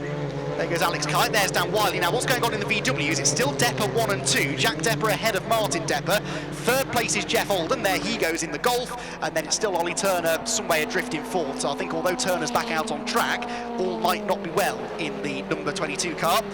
Through Paddock they go then, fastest lap by Darren Lewis. So Lewis is 4th, he's only 3/10 behind Constable now though, and might still have time to get himself into the fight for the victory here. If Darren Lewis can clear Constable legally this time, then he does have the pace, I think, to go after the top 2. Runs a bit wide though through Druids, does the 3rd place man. There are the top 2, Kirby to Byrne. Byrne was quicker by a couple of tenths on the previous lap. The gap down to 0.8 of a second between them. Then Kirby leads, Byrne 2nd, Constable 3rd, Lewis 4th, 5th place there goes Bruce Winfield, and Lewis Kent, in fairness, has caught that group pretty quickly. So Lewis Kent, the white and orange Hyundai at the back of the group, the championship leader, is now looking possibly like he might be able to gain a few more places here. You can see the way that he's gapped Will Butler and Will Powell, and indeed Alex Kite there in the green Astra behind them. Come across the start-finish line once again. 3.5 minutes to go. Lewis Kent, fastest lap of the race, so he's bedded himself in now, and he goes up the inside of Bruce Winfield, I beg your pardon, and takes away 5th position. So Lewis Kent is now starting to march towards the front. It's going to be too late for him surely to challenge for the race victory, but a podium could still be possible.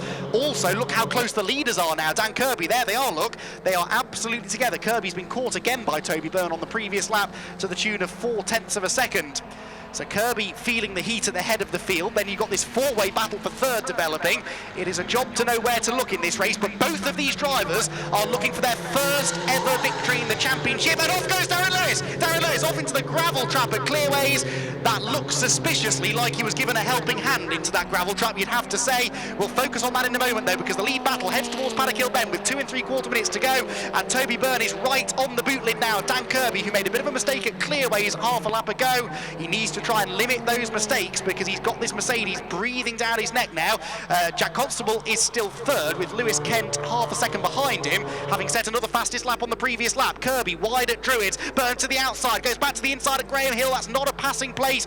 Toby doesn't need to rush this here. He's under no immediate threat from the cars behind. The last thing he wants to do here is get involved in contact with Dan Kirby. That takes them both out of the race. Through Surtees they go. Red flag is out again. Red flag is out again, and that will, I think, be the end of the race now with Darren Lewis's car in the gravel up at Clearways, and of course you've got Bradley Kent's car off at Paddock as well. Then I think that is going to be the end of what has been, I'd say, the most dramatic TCT race that I've ever seen. Not necessarily for all the best reasons, but one of the real feel-good stories that will come out of this is a debut victory for Dan Kirby and a debut podium for Toby Byrne and Jack Constable, I think I'm right in saying. Jack, yeah, hasn't had a podium yet, so all three of the drivers in the top three, well, two of them, it's their first ever podium, and Kirby, it's his first ever victory. And Lewis Kent will be particularly disappointed about this red flag because he only recovered to fourth. You'd feel that he was almost certain to get third place before the end of the race. So he will score just the 18 points for that. He'll still extend his championship lead, of course, though, because the next two drivers to him in the championship, Max Hart and Bradley Kent, both non-finished. So the clock for now has frozen at 2 minutes and 10 seconds left. I doubt we will get a restart, but we don't. We'll wait for official news on this, of course, and watch to see where the cars are guided at the end of this in-lap. Coming out of Clearways now is Dan Kirby then. Is this to take the race victory, or is it going to be another race restart? Well, the time's ticked down to 0, but there's no checkered flag yet on the timing screens, which normally is TSL Timing's way of telling us that the race won't be restarted. So, well, news as and when we get it. Yeah, so the graphic on screen is showing a checkered flag, and the cars are heading for Parc Ferme, so although my timing screen wasn't saying it, I think that was the end of the race. So it is Dan Kirby who gets the victory, Toby Byrne second, and Jack Constable third. In the VWs, Jack Depper takes the victory from Martin Depper second, and Jeff Aldin in third position. Right, I'm going to head downstairs to get some interviews. Alexi, I believe, is going to take over and fill for a couple of minutes whilst I run downstairs and have a chat with a very excited race winner, Dan Kirby. What an absolutely incredible race. Thanks a lot for covering that, Andy. We'll look forward to your interviews downstairs. That that was really something. And I think for a newcomer to TCR, TCT like myself, and perhaps others watching this stream or watching live at the track, that really was something. And I think this is you know, this kind of drama, the contact, the red flags, the rivalries, that's really something that that's really like an iconic touring car thing, right? Just these intense battles, the wheel banging, all of that good stuff. Of course, perhaps more serious incidents than we would have liked. This was quite a disrupted session. We did see a lot of casualties here.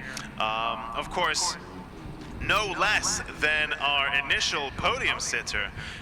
So, yeah, perhaps not quite the outcome he would have wanted, but also, just generally a very interesting race. It'd be very interesting to see what our debut winner and debut podium finishers would be thinking of today's result. Bradley Kent, of course, probably fuming at his finishing result, considering he did start out in pole. And it'll be likewise interesting to hear from Dan Kirby, and of course, and Toby Byrne, who previously, has not been finishing up this high, and yet for the first time in his TCT and TCR career manages to get a second place, so first podium there also for Toby Byrne. Bruce Winfield as well. I mean, what a race for Bruce Winfield. Actually, it looks like in the pit lane we may have something happening. There we go, I can see Andy on the screen. He is ready to pounce into action. Andy, what have you got for us? What a race. I don't really know what to say after that one. So much drama, so much incident, but one driver managed to avoid it all somehow, and we're going to find out how, Dan Kirby, you came from 10th on the grid to win your first ever race in the championship. I mean, is that just a bit of a blur to you? It was just a mad race, and it's just everything's gone wrong this weekend, and to come through the pack like that, a bit of fortune as well. Obviously it helps, of course it does, but to get my first win is unbelievable. But like you say, it's absolute chaos race. There's incidents all over the place, but like anything in touring car racing, you just got to keep your nose clean. We had a little bit of an issue. I had a bit of contact with Jack, my teammate, so I'm driving like at 10-degree angle for the race as well, which didn't help, but fortunately managed to bring it home, and obviously the red flag at the end's probably helped me as well. Yeah, you were starting to feel the heat there from Toby, weren't you? But you'd made some brilliant moves up to that point, some really cheeky dives up at clearways. You're clearly confident on the brakes in this car. Yeah, brakes are great on these, and especially after the first restart, I knew Martin Broadhurst come over on the radio, said you've got 6-7 minutes, and I knew you've just got to get away, and you've got to make the moves nice and early and get them done, and that's what I did. And then there was a bit of incident in front, and all of a sudden, get yourself in the mix, and people start tripping up in front of you, got half a chance, and here we are. So you've got one win now, 2 more races this weekend. You're clearly going strong. You should have a better grid position as well now. What do you think? More wins on the way? I hope so. I'm not quite sure how the grid thing worked. I think it was all based on qualifying. I think I might be wrong. You might correct me, but so I think I might have it all to do again in races 2 and 3 tomorrow. But yeah, listen, start of the race, I'd have taken a win. I would have taken a podium or anything, probably a few spaces behind. So yeah, really good. A great start to the weekend. Certainly entertaining to watch. Huge congratulations, Dan Kirby, on his first ever race victory. Now, the Deppers are down here. Let's see if we can have a word with our VW Racing Cup winner, Jack Depper, who is chatting away with a smiley Max Hart. That surprised me. I'll have a word with you in a second, I think. Right, Jack. Your race was quite calm compared to what was going on in the TCT ranks. You had your dad pretty close behind, but no real pressure. Well, I mean, it wasn't much of a race. I mean, how many laps? We spent more laps behind the safety car than we did actually racing, I think. But I mean, can't complain coming home with a win. Points in the bag. Obviously, I had a nice little tussle with Dad. But yeah, I mean, from the VW perspective, quite relaxed. You taught him everything you know, eh? Yes, I did a little bit. Yeah, he was pulling away in some places, and then I think you started to get a little bit ruffled, didn't you? Because I then reeled you back in. Is that right? Were you ruffled? I wouldn't say ruffled. I think I took my foot off the gas a little bit because I thought I'd give the old man a chance and just make his day a little bit. So. Yes, but on the first start though, I did get in front of you, didn't I? You did, but then you had a bit of traffic in front of you, so. No, actually, I missed third gear. Ah. I could sit and listen to this all day. Congratulations, Jack, and Martin as well on his return, getting second place. Max Hart's done a runner, I don't really blame him, to be honest, so let's head back up to the box to Alexi.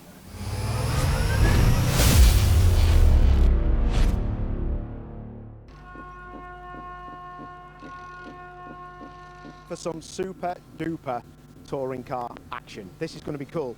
All the cars have lined up on the grid. This is a top 6 partially reversed grid. We've got Will Butler on pole. He's never led a race in his whole entire career. Also, he's never started from pole. So watch out for him in his car. The other person to look out for is Bruce Winfield from yesterday, starting on the front row of the grid in the DSG Cupra. That car is unreal off the front of the grid. I watched yesterday in their first race, and I'll be honest with you, there's a lot of scores to be settled. We've got the Kent brothers out there, we've got Max Hart. He ended up in the gravel up at Druids. There's a lot to talk about. There's going to be lots of great racing, and also don't forget about the VW Racing Cup as well. Those guys, we've got Martin Depper, the dad of Jack, who's up the front as well. So is he going to give him that Father's Day present that he's wished for? It's going to be very interesting to watch those guys at the rear of the field as well. A lot of noise down here in the pit lane, but this race is not far from getting underway. All the cars coming off their jacks now, going onto the green flag lap. So I think we should throw over to Andy McEwen, who's our lead commentator. I'm going to run like hell and get up to the top and join him. See you in a minute. Here we go then, the second race of the weekend, the Maximum Network's Volkswagen Racing Cup, incorporating the Goodyear Touring Car Trophy and TCR UK. Those of you trackside who were here yesterday and at home watching on the live stream were treated to an absolute classic yesterday. It was fast, it was frenetic, it was fairly chaotic at points, with lots of cars ending up sideways in the gravel. Couple of slightly unhappy drivers at the end of it all, but one or two very happy ones indeed, especially the three that ended up on the podium. Dan Kirby got his first ever victory and became the 5th different winner in the first 5 races this year, whilst Toby Byrne and Jack Constable joined him in the top 3 for the first time in their touring car racing careers as well. So it was a really entertaining race yesterday.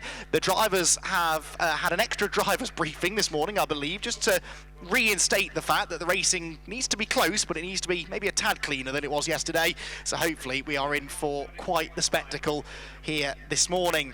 This is the second of 3 races, of course, this weekend, and so the third race later on, the grid will be set by the second fastest lap times from qualifying yesterday. This one, though, features a partially reversed grid, so the top 6 finishers from yesterday's race are reversed, meaning that yesterday's winner, Dan Kirby, starts 6th, and it is, as Paul O'Neill was just telling us, Will Butler, who has the pole position there in the Power Max Racing Cupra. Alongside him, Bruce Winfield, who was one of the revelations yesterday. Bruce unfortunately missed out on the podium after some contact with Toby Byrne up at Clearways, but Bruce Winfield in a DSG gearboxed Cupra, which in theory should be quite a bit slower than the sequentially gearboxed cars around him, got 2 demon starts yesterday, one on the initial start, one on the restart after the red flag, and could be a potential race winner here today. So the green flag lap then gets underway. The cars accelerate towards Paddock Hill Bend. Let's run you through that grid then ahead of our second race of the weekend. It's Will Butler and Bruce Winfield, as I've said, making up the front row. Then Lewis Kent, the championship leader, still managed to extend his points lead yesterday despite being in the wars a little bit, managed to finish in where was he, 4th place in yesterday's race with the fastest lap too. He's 3rd with Jack Constable alongside him. Then the top 2 from race 1, Toby Byrne and Dan Kirby, they were pretty much nose to tail at the end of that race, and they start together on row 3 now, Byrne ahead of Kirby. Will Powell is a non-starter sadly, so Alex Kite on his own on the 4th row. Dan Wiley in the rear-wheel drive BMW is on row 5 alongside Darren Lewis. Then it's Bradley Kent, non-finisher yesterday, just as he was starting to build a real championship challenge. Chris Wallace and Max Hart, who was 2nd in the championship but lost that P2 to Bruce Winfield yesterday. Those 3 start at the back of the Touring Car Trophy grid. Then we move into the VWs, where it's a top 4 grid reversal. So Ollie Turner, who had all sorts of dramas yesterday, which we'll get into during the race, he's got pole position alongside Jeff Alden. Then Martin Depper and Jack Depper, father ahead of son this time, although it was son Jack that won the race yesterday, with Russell Joyce, hopefully with his turbo issues sorted, joining them at the back of the grid. Paul O'Neill joins me in the commentary box now. Paul, I am quite excited about this one. We've got a grid that I think is as competitive as it's been all year, a track that always produces great racing, and there are still, I think, 1 or 2 little damp patches out there on circuit just to throw an extra bit of spice in the mix.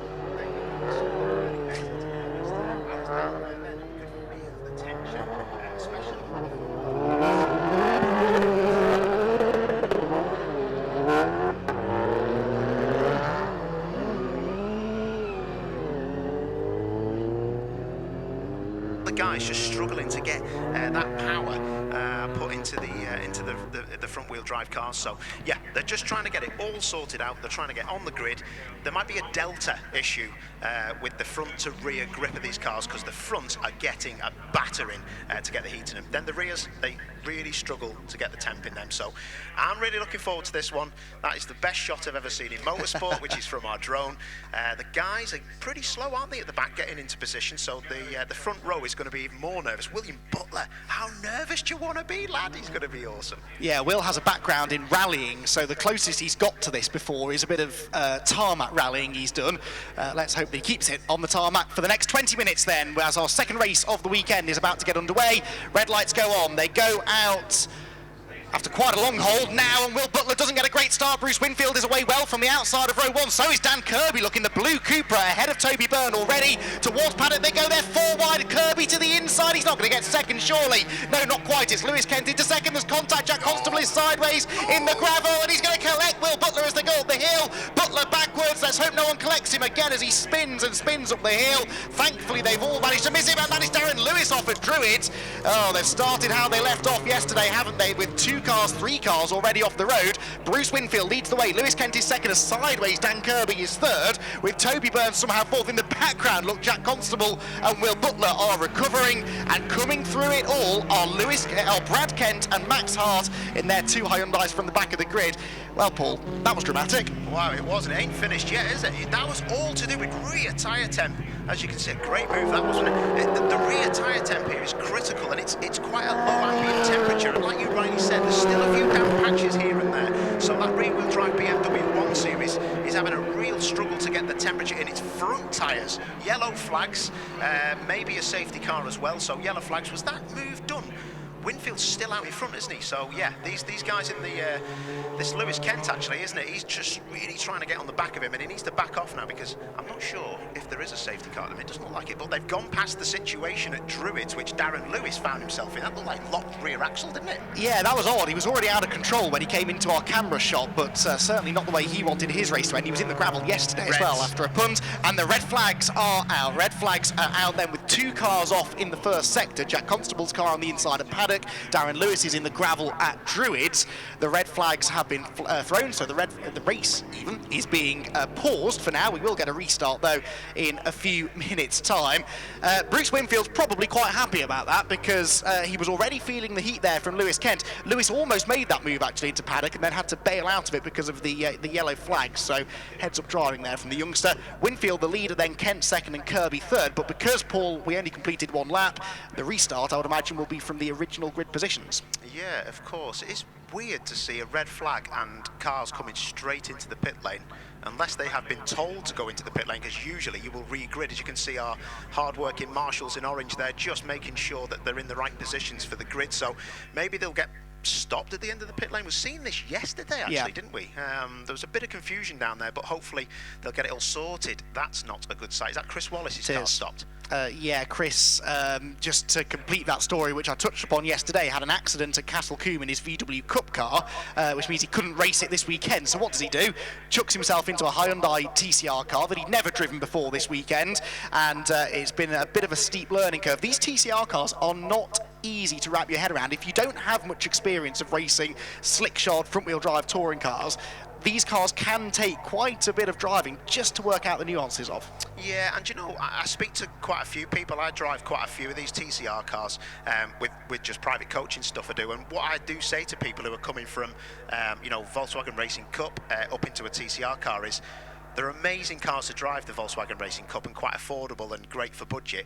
But once you get into a TCR car, it then becomes a massive event. When you're sat in the car, you feel like you've come out of the front room of your terraced house into a spaceship, and you're getting flown off into a different planet. So you sit in a weird place, and you know, as soon as you sit down, Andy, you feel like you're not really connected to the car, and it takes a while. So Chris Wallace will get there, but we just want to see him out on track and not having any dramas like he looks like he's having at the minute. Yeah, the car up on the jacks in the pit lane, so some sort of an issue for the Hyundai, I think. On our screens, we're seeing the recovery efforts begin, with Jack Constable's car being collected by the flatbed truck just in the dip, going up Halewood Hill. I'd imagine that car's going to have some right front corner damage. It was quite a hefty whack that he gave to Will Butler, and we see that time and again here at Brands Hatch, don't we? A car gets sideways at turn 1, especially a front-wheel drive car. They try and correct it, it snaps back the other way, and poor Will Butler, wrong place, wrong time. Yeah, he did. Do you know, I was looking at the start as well. It's always difficult at Brands Hatch. A lot of the racers out there will know when you're, you know, on the pole on the inside. As we look at our screen, that first white line you can see, but on the left, it's actually massively banked. So you kind of have to be a bit cheeky and aim a bit left to try and get your front wheels to have as least wheel spin as they can and not head towards the pit wall on grass, because as soon as that happens, you're out the throttle, you've lost momentum. And I noticed he had 2 flashes of the brake lights, and that to me was saying that he had a lot of wheel spin and he was trying to get rid of it without coming out the throttle and losing turbo boost. He was just trying to cover the brakes, and like you do on a motorbike, you have a thumb brake just to stop the things wheeling. Obviously a front wheel drive touring car's not going to do a big wheelie, but you see where I'm coming from. They were just trying to get the traction down. So not a great start. A lot of nerves running through Will Butler's hands and feet as he took off. But Bruce Winfield again having the easier job of a brake and a throttle full brake pressure, full throttle, release the brake, and away you go. But you still have to master that, and that's something that Bruce did amazingly. But he was under pressure, wasn't he, that first lap then? Yeah, well, Lewis Kent started third, got into second early doors ahead of Will Butler, and really needs the points here, doesn't he? Because Lewis was a bit disappointed yesterday. Yesterday was actually the first time Lewis has been off the podium so far this season. It was not a disaster, he was 4th place, but he still would be disappointed not to have been in the top 3. And knowing that Max Hart and Bradley Kent were deep in the field after their issues, their non-finishes yesterday, Lewis really wanted to capitalise. Will Butler's car, you can see on the screen, is also stranded halfway at Halewood Hill, so there are 3 cars actually to be removed from the scene up there. Wasn't a great start for Will Butler. It was a demon start from Dan Kirby. I don't know what Dan Kirby has done in preparation for this weekend, but he is a different driver. He's always been quick, but he seems to now be placing the car in much better positions. He went 4 wide up the inside into turn 1. No fear in that bloke, is there? Yeah, he was a brave man, wasn't he? I think it's because I was winding him up in the pit lane before, saying he needed to sort his tan out. But I must admit, he's shown flashes of brilliance in the previous 2 rounds we've had at Silverstone and Coombe. But he just had that. A lot of these guys in the car park will be very much like me, where we used to stick McDonald's trays underneath the rear wheels and pull the handbrake in a front wheel drive car and go on backwards through a load of grass. So yeah, that was very much like it. But if the drift lads were watching that Darren Lewis incident, they'd have given him about 1.5 out of 10. I hope you can't hear this, by the way. It's stood out the car, isn't it? So yeah, something's not right there with Darren's car, because front wheel drive cars don't usually do that unless you've got a lot of brake bites off, or you've actually been hit really hard. Well, Darren started 10th, so he would have had to drive through that and develop the air. So it is certainly possible he had a bit of a whack as he went through. The car's spinning on left, right, centre after all. So we will try and have a look at it as we race it. News is the car's being released back out onto the circuit now behind the safety car, so this is going to be the regridding process. They're still recovering these cars from the run-up to and through Druids. You can see on our screen there where the 3 cars are that need to be moved. Darren Lewis's car, probably the one that's going to take the longest to move because it's well and truly buried in that gravel. But whilst that's being done, the field are going to be re-gridded. As I said, this should go back to original grid positions now, minus the 3 that we've lost. So Will Butler will get another stab at this from pole position, and poor Dan Kirby's got to do it all again from the outside of row 3 after that really good start that he had first time around. Let's talk about Bradley Kent and Max Hart then, the 2 really quick guys coming from the back of the grid. They made some good progress. First and foremost, they avoided the carnage at Paddock, because that's always the danger of starting at the back of the grid, isn't it? And for Max in particular, this has to be a good race, doesn't it? He is so frustrated with the way this season has gone. A win and a 2nd place at Silverstone. Great start. Tied for the championship lead after the first meeting. Then disqualified at Castle Combe in race 1. A non-finish yesterday. But Paul, we speak to him in the paddock and he's still got that smile on his face, he's got that placid character about him. This is a really talented driver that just needs a little bit of luck to go his way. Yeah, and do you know what? The next 2 races coming up, now and later on, you know, we don't know. We might be seeing him win this race and win the next race. So, and when you get momentum like that and you start to be on the bounce, that's when your championship situation just becomes a doddle. But at the minute, it's how you know, keep hold of that frustration and go forward. He's got the right team underneath him. He's got the right car underneath him in the 101. You know, the i30N is a fantastic car. You've got one as a road car. And I was looking, do you know, I was really interested. I was looking at the rear of that car before, and it has the same kind of suspension on the rear as an R5 WRC car, the guys were telling me. So yeah, you have to take a massive spanner to the rear of it to change anything, which I'm not a mechanic, but I've seen underneath other TCR cars and they're just a bit different. But that's the rally background from the Hyundai guys. Yeah, they certainly are very potent Hyundais. They dominated the first event at Silverstone, but of course in TCR we have balance of performance. There is also championship success ballast that goes out to the drivers that do best in the championship from the previous round. So that has done its job, hasn't it? Because if you cast your mind back to Silverstone, there wasn't a hope of a Cupra winning a race at Silverstone, and yet last time out at Castle Combe, well, we had a Vauxhall Astra won the first race in the hands of Daryl Wilson. We had Jack Constable in the mix, Alex Kite was running well. This weekend we're talking about Bruce Winfield and Jack Constable fighting for podium. So as much as drivers love to whinge about BOP and success ballast, it does its job. Yeah, of course. You know, we do. Listen, if you want to go and watch tin top racing at this level, you cannot have a BOP that doesn't work, and this to me seems to work. We see it done differently in other championships, but at the same time, this, look, you've got a DSG car on the pole. Bruce Winfield, great driver, great car, but it is perceived to be the slower of the sequential or the DSG boxes. So, and then you can see Lewis Kent in a Hyundai sequential car, which they're seen to be the quicker car because they have proper race gearboxes compared to a DSG, which you would find in the road with better internals. Let's say you've got the A class there. I think it's Toby Byrne, isn't it? That car. That's an ex BTCC car, so an NGTC touring car. So it's great that these cars can come in and be competitive. And there's the man of the moment, Dan Kirby. He's done a great job, like we were saying this weekend. And the other of the Kent brothers, Bradley, he really must be thinking, why is my brother so much faster at the minute? I mean, that qualifying lap that Lewis did was pretty exceptional, I thought. Well, yeah, but Brad has actually been quicker than Lewis this weekend, and that's been a turn up for the books because obviously it's their local track for both of them. They are siblings after all. The team are based just down the road. But Lewis, when we spoke to him at Castle Combe, was so confident about this weekend. He says, I've done thousands of laps around Brands Hatch. I know the place backwards. That's my weekend to shine. I don't think he counted on his younger brother coming in his first season of touring car racing. Bang, straight on the pace. Silverstone, he was matching, if not slightly quicker than Lewis. Castle Combe got his first victory. Brad stuck it on pole then for the race yesterday.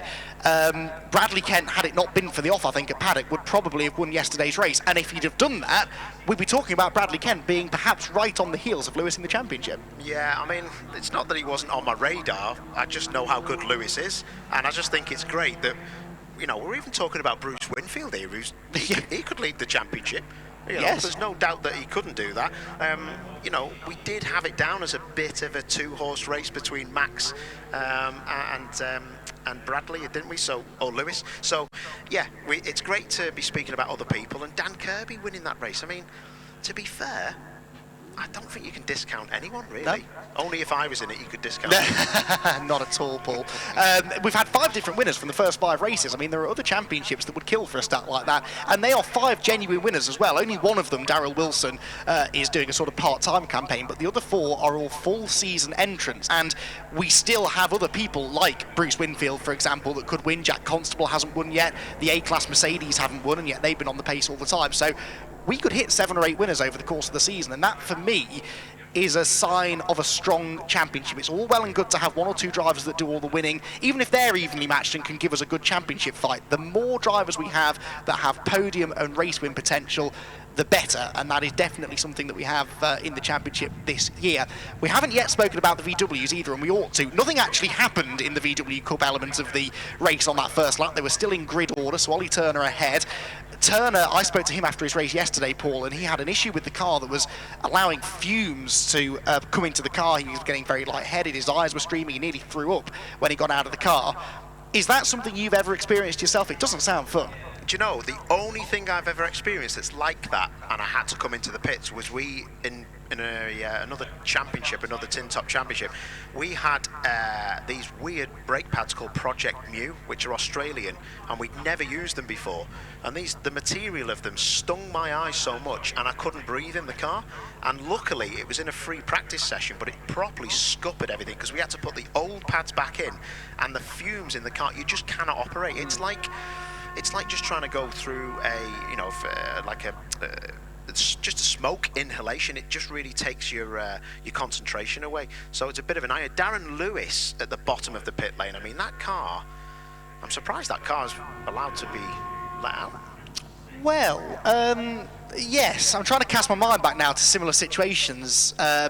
If it's deemed that he did not bring out the red flag, I mean, I failed to see how he didn't because he was one of the cars that needed moving. But if that is deemed to be the case, he might be allowed to restart. But let's hope he is, because Darren has actually had some decent pace this weekend. He went off yesterday after some contact up at Clearways.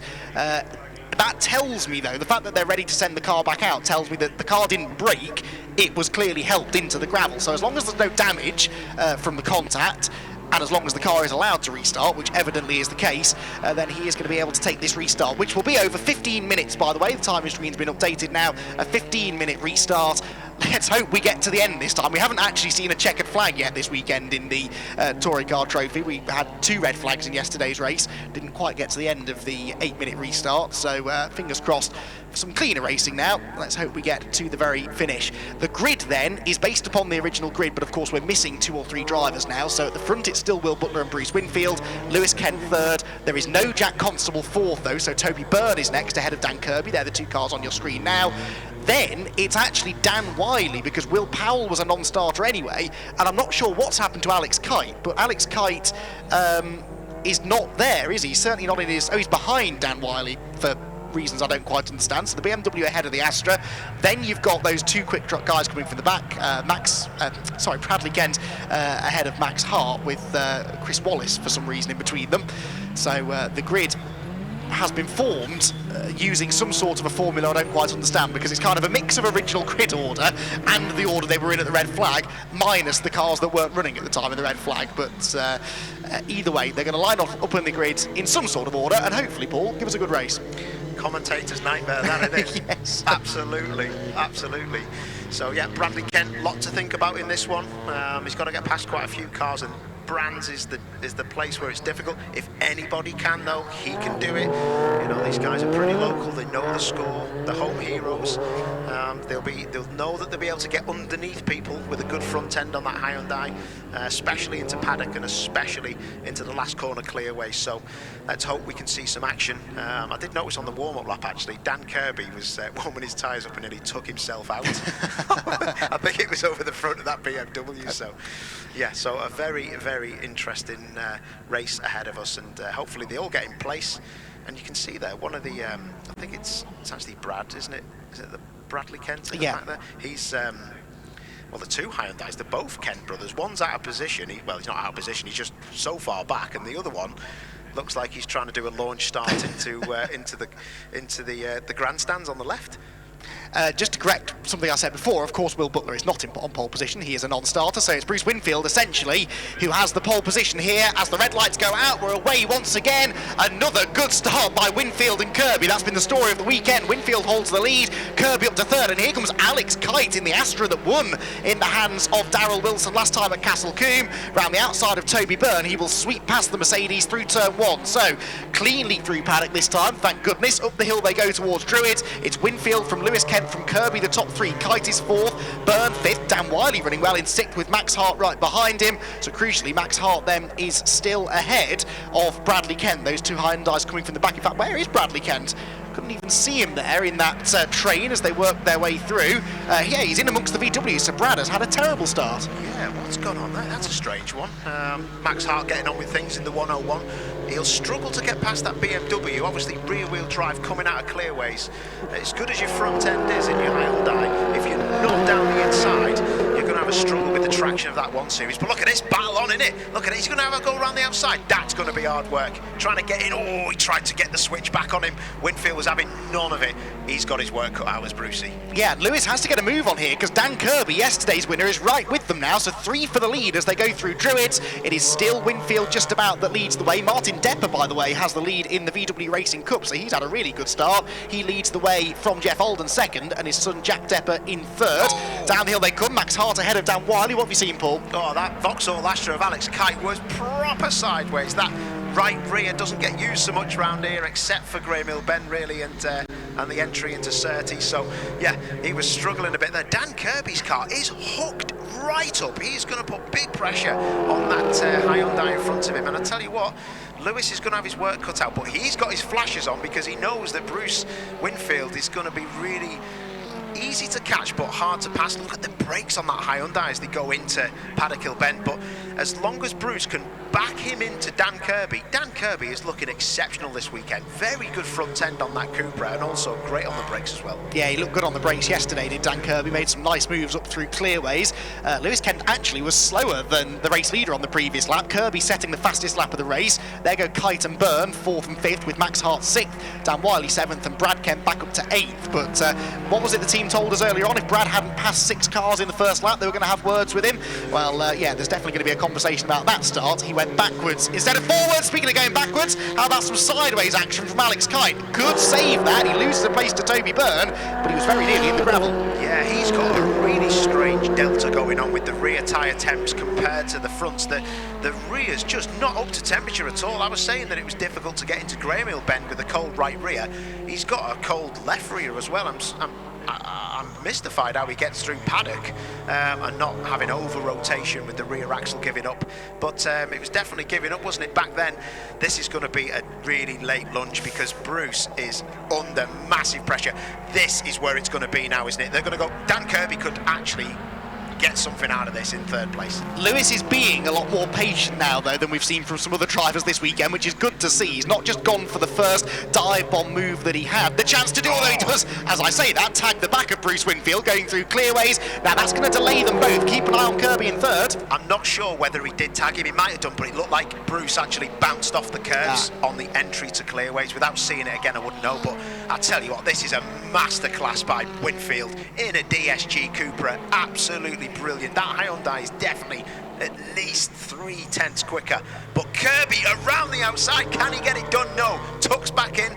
I tell you what, if Dan Kirby wasn't there, you would be definitely seeing a change of leader. And I think Dan Kirby is the man to watch. This is proper tin top racing, this is. Oh, Alex Kite sideways again. When isn't he sideways? He was telling me yesterday, actually, Alex, that car is a lot looser at the rear, a lot snappier than the Cupra was that he drove at Castle Combe. So that, I think, is what we're seeing a little bit of there. Again, very close between the top two. Now, Lewis Kent is a bit closer this time, actually, to Winfield as they come through Clark Curve. Across the start-finish line they go. Still not even 5 minutes into this restarted race, and Lewis Kent is within striking distance now. Goes for the inside at Paddock Hill Bend. This could be the lead change. Lewis Kent goes through. Winfield saw him coming and now tries to get the switchback back up the hill, and he's there. He's on the inside into Druids Corner. He's late on the brakes, and Bruce Winfield goes back into the lead. They are door to door out of Druids Corner. Down the hill they come. Kent on the inside, Winfield on the outside, and Dan Kirby rubbing his hands with glee because he sees a chance to challenge the pair of them here. Kent gets back through. Winfield second, but he's back on him again down the Cooper Straight. Oh, that was proper stuff. I'm sorry if you heard me clapping in the comms box, because I know as a driver how difficult it is to judge that move and get back underneath the person who's took that place from you. But I would expect to see now Kent to drive away from these two and leave him to deal with Dan Kirby in third place. Absolutely brilliant driving. That could have ended up with cars in the barrier, but no. Winfield was brilliant and made sure he had another go at him, and very unfortunate not to get him back down at Graham Hill Bend. And now Dan Kirby is on his toes to get past Winfield because he can see Lewis Kent starting to go away. It's already half a second between the top two.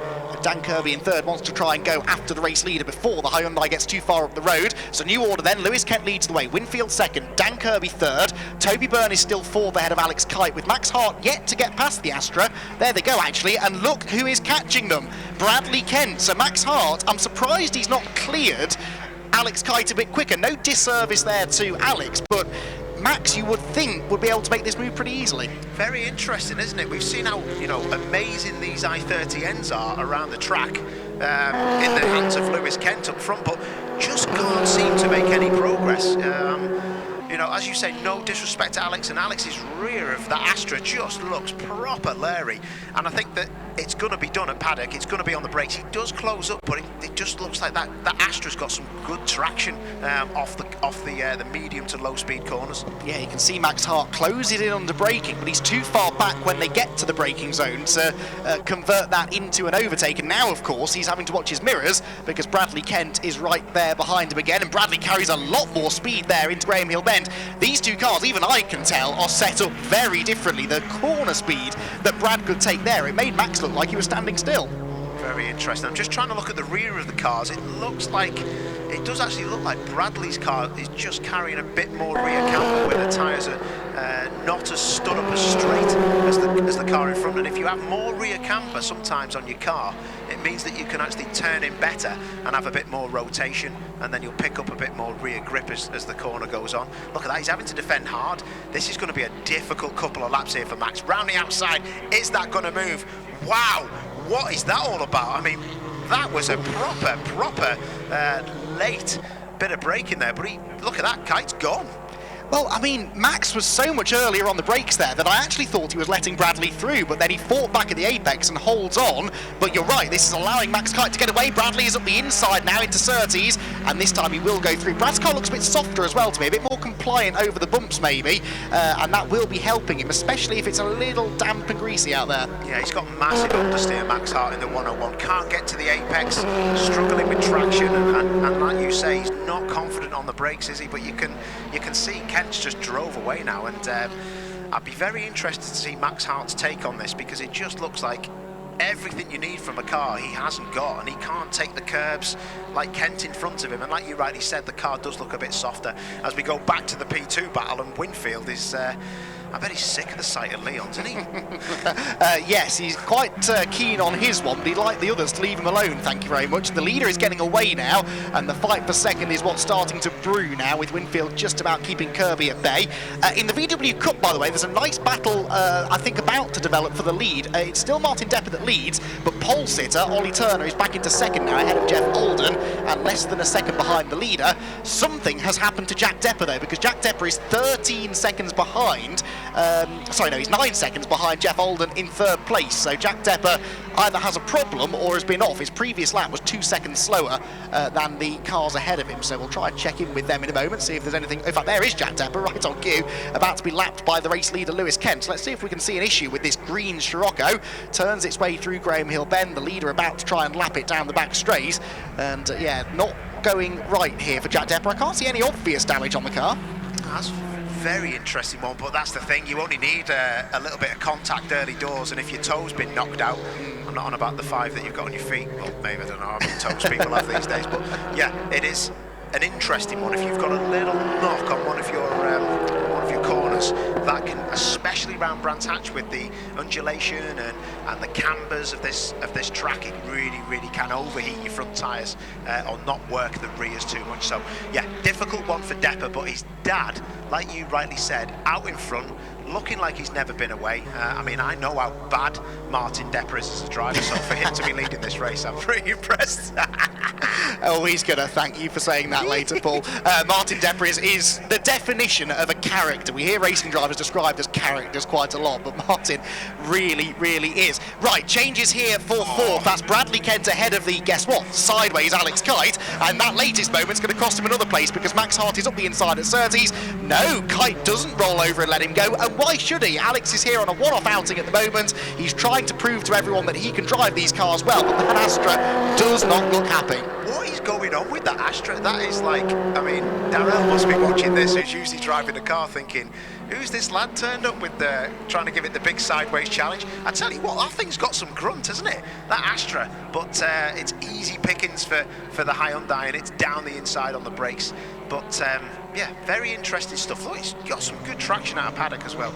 But these guys really getting on with it now, and Kite ain't rolling over, is he? He's gonna get right in the back of that car and hopefully push him all the way. Yeah, Alex Kite, Castle Combe local, who's won championships at Castle Combe, really impressed in a drive in a Cupra DSG last time out in TCR at Combe, but making his Brands Hatch TCR debut here this weekend. Right, out of the final corner comes Lewis Kent. He's got 4 minutes to go in the race. He's got a 3-second cushion now over Bruce Winfield. So second place Winfield, still keeping Kirby at bay for the time being.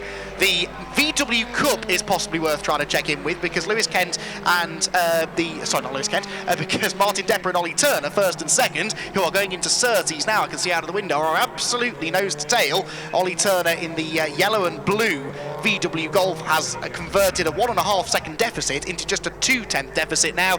Martin Depper, he may be quick, but he's got some racecraft to relearn now, hasn't he? Well, here we go then. So Martin Depper, I was saying how old and how bad he was, but I've got to give him his due. He's leading this race, but we know how good Ollie Turner is, and I was talking to Ollie before. Bit of oversteer in that 22 there as he tries to catch Depper. Depper's got to defend here, because Ollie will be just streaking past him at any opportunity that he has. So yeah, headlights are on, aren't they, in that Golf behind him, and he's just trying everything he can. He's got 2 minutes and 58 seconds to do it. Can he do it? Do I think he can do it?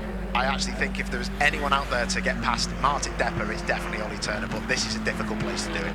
Oh, Martin's going to be loving this, though. This is exactly why he came back to racing this weekend. He hasn't raced anything for a little while now, Martin, and he's missed it, I think. And this is the kind of racing he wants to get involved in. Out of Clark Curve, they come across the start-finish line then. So we're looking at the battle for the VW Racing Cup lead here. The grey Scirocco, the yellow and blue Golf. Martin Depper, ex-British touring car racer, and Ollie Turner, up-and-coming tin-top racing star. Raced successfully in the Fiesta Junior Championship in recent years. Does a bit of coaching still for some of the Fiesta Junior drivers, which terrifies me because Ollie looks like he's about half my age and he's tutoring drivers who are even younger than him on how to be better racing drivers. Racing drivers really do seem to get younger the longer I work in motorsport, but Ollie, having caught Martin Depper, hasn't yet been able to find a way through. The positions stay as they are, and just as we've cut to this battle, actually, the second place scrap overall is starting to look interesting as well, because Bruce Winfield and Dan Kirby, who still haven't traded places, have been reeled in by the Mercedes of Toby Byrne, and Toby was really strong in the latter stages of yesterday's race too. Yeah, he really was, wasn't he, in the A-Class Mercedes, and, you know, with the different regulations in that he really has caught him, hasn't he, with the headlights on. With the different regulations that are running this championship, that Mercedes, I tell you what, that Mercedes nearly turned itself into a Cupra hybrid. He's right on the edge of the grass and the gravel there. Oh, this is going to be difficult because what I am led to believe is that the NGTC cars are a bit better. Oh, what a move! Absolutely slings it down the inside, and Toby is 1, and it's Winfield 0. Blimey, I mean, wow, that was a move. That was a move and a half. And credit there to Bruce Winfield, because he saw that coming at the last second and just opened up the steering to avoid contact. But that was committed. Toby Byrne didn't make many friends yesterday, it's fair to say. He was getting well and truly stuck in. But this is why. He knows that car is working well around this track. He's got a chance now to go for second place and repeat that podium finish from yesterday. He's got to try and catch Dan Kirby first, though. Kirby's taken advantage of that little exchange to pull away, and we are now, Paul, starting the final lap. So we are, and it's been a great race, hasn't it, to be fair, from Lewis. He's done a fantastic job, but just going back to Toby Byrne, he better shake Bruce Winfield's hand after this, because if it wasn't for Bruce, it was a great move, but if it wasn't for Bruce, some other people would have turned in, but Bruce knows the score, and he knows it's all about getting across the line, isn't it, and just getting the points in. So everybody's starting to really get involved now as we go for it. Yeah, so down into Graham Hill Bend they go then for the final time. Dan Kirby looks as though his second place will be safe, but if the race was another 2 or 3 minutes longer, I'm not convinced that he'd have been able to keep the rapid Toby Byrne at bay. Race leader Lewis Kent, though, is coming out of the final corner right now and is about to take the checkered flag to win the second race of the weekend. Here he comes then out of Clark Curve. Round number 6 of the championship is won by Lewis Kent, and he becomes the first double winner of 2021. Dan Kirby, though, backs up his win from yesterday with a second place in this one. Third position will go the way of Toby Byrne, with Bruce Winfield in 4th. Then Bradley Kent, fifth, with Max Hart in 6th. In the VW Racing Cup, incidentally, it is still Martin Depper ahead of Ollie Turner. Where are they? Oh, they're going into the left-hander at Surtees now, the VW leaders. I don't think that Turner is going to get close enough here to have a go. You can just see them at the top of the screen there, turning through the last corner. Turner's going to give it one more go out of the final corner, but he's not going to have the momentum to clear Martin Depper. So Martin, on his return to the championship, his return to racing, is a winner in the VW Racing Cup by a car length or so over Ollie Turner in second place, Jeff Alden and Jack Depper third and fourth. Definitely a story to tell with Jack there. His car was never on the pace all race long. And that was round number 6 of the championship. What a race it was. We got to the end of that one, though, thankfully, without another red flag. And Lewis Kent comes home victorious, and that will really help his championship challenge, because he was already more than 25 points, which is what you get for a race victory, ahead of anyone else in the championship. And, of course, he's got another win now, and that will only serve to help his championship hopes even more.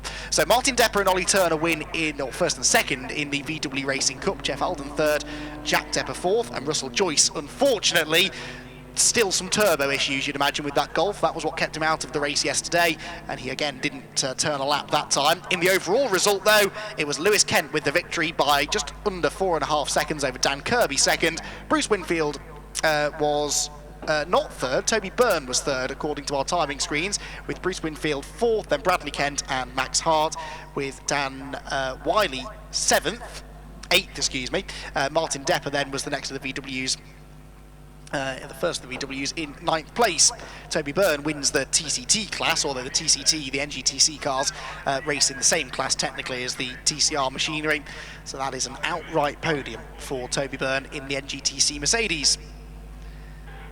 So that was a dramatic 6th round of the championship. Round number 7 will be a little bit later on today. The race, the third and final race of the weekend, due to kick off at around about 2:20 this afternoon here at Brands Hatch. So plenty more racing still to come. And for those of you trackside, we've got a pair of Civic Cup races as well. The first of those coming up within the next half an hour or so. So a real mix of the time attack, the sort of time trial format of the time attack machines here this weekend. We've got the drifting cars out there as well, putting on a great show as they did yesterday, and then bringing actual racing to these time attack meetings with our TCT and Civic Cup races, and I think it's been a real hit so far.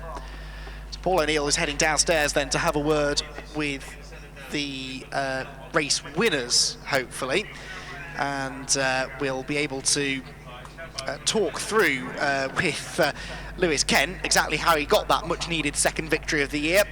His 25 points, by the way, will put him now on to 136 points in total. Bruce Winfield, who was second in the championship, finished 4th, so gets 18 points.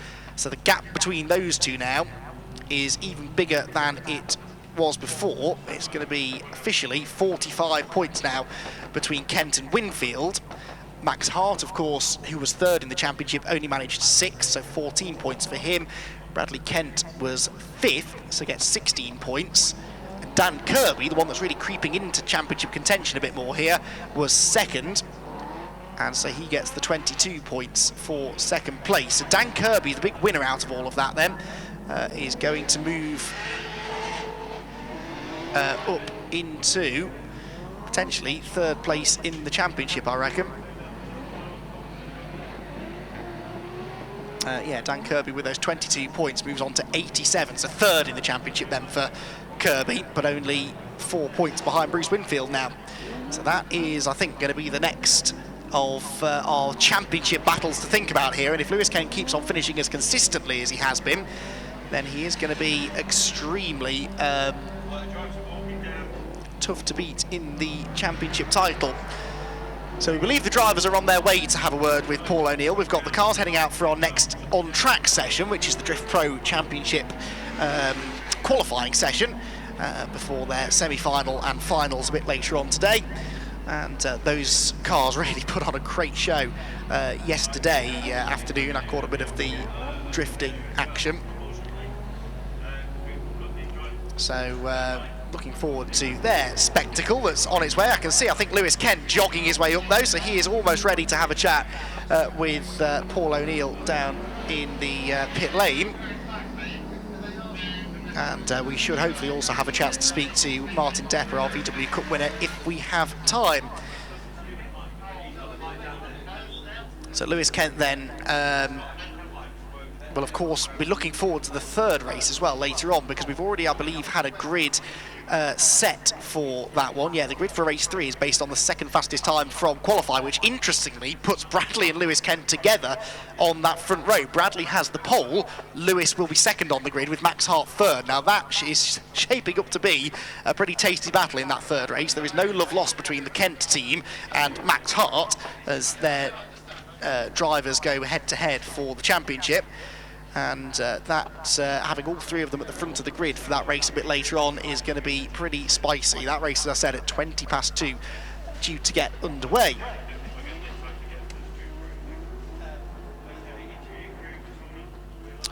So almost ready then, I believe, to have a chat with our race winner then, Lewis Kent, who has, I think, made the jog up the pit lane, and Paul O'Neill is ready and raring to go then to have a word with our race winner. Wowzers. Happy Father's Day, Martin Depper. Martin, you don't actually look like you've been in the car.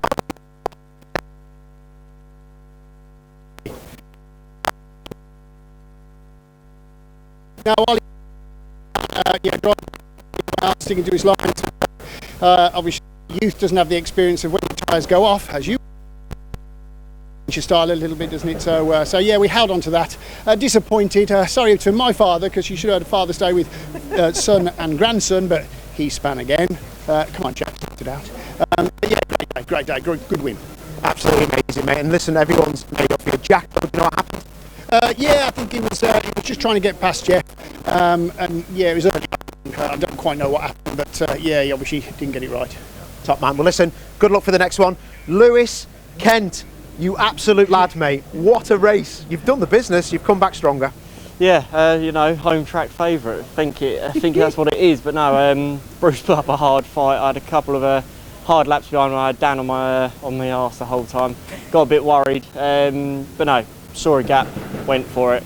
Got late on the brakes and held it sideways all the way down paddock until I got straight again. But yeah, it was brilliant racing. You know, I can't thank all the boys enough. It was really good, and yeah, hopefully off the 1-2 start the next one we can do the same. Top man. Well, listen, sorry to cut you short. We're going to go back to Andy, but fantastic result, mate. Well happy for you. Spot on. Back to you, Andy. Yeah, thanks, Paul. Great race that was then for the Maximum Networks VW Racing Cup, incorporating the Goodyear Touring Car Trophy and TCR UK. Their third and final race of the weekend is up a little bit later on at 2:20.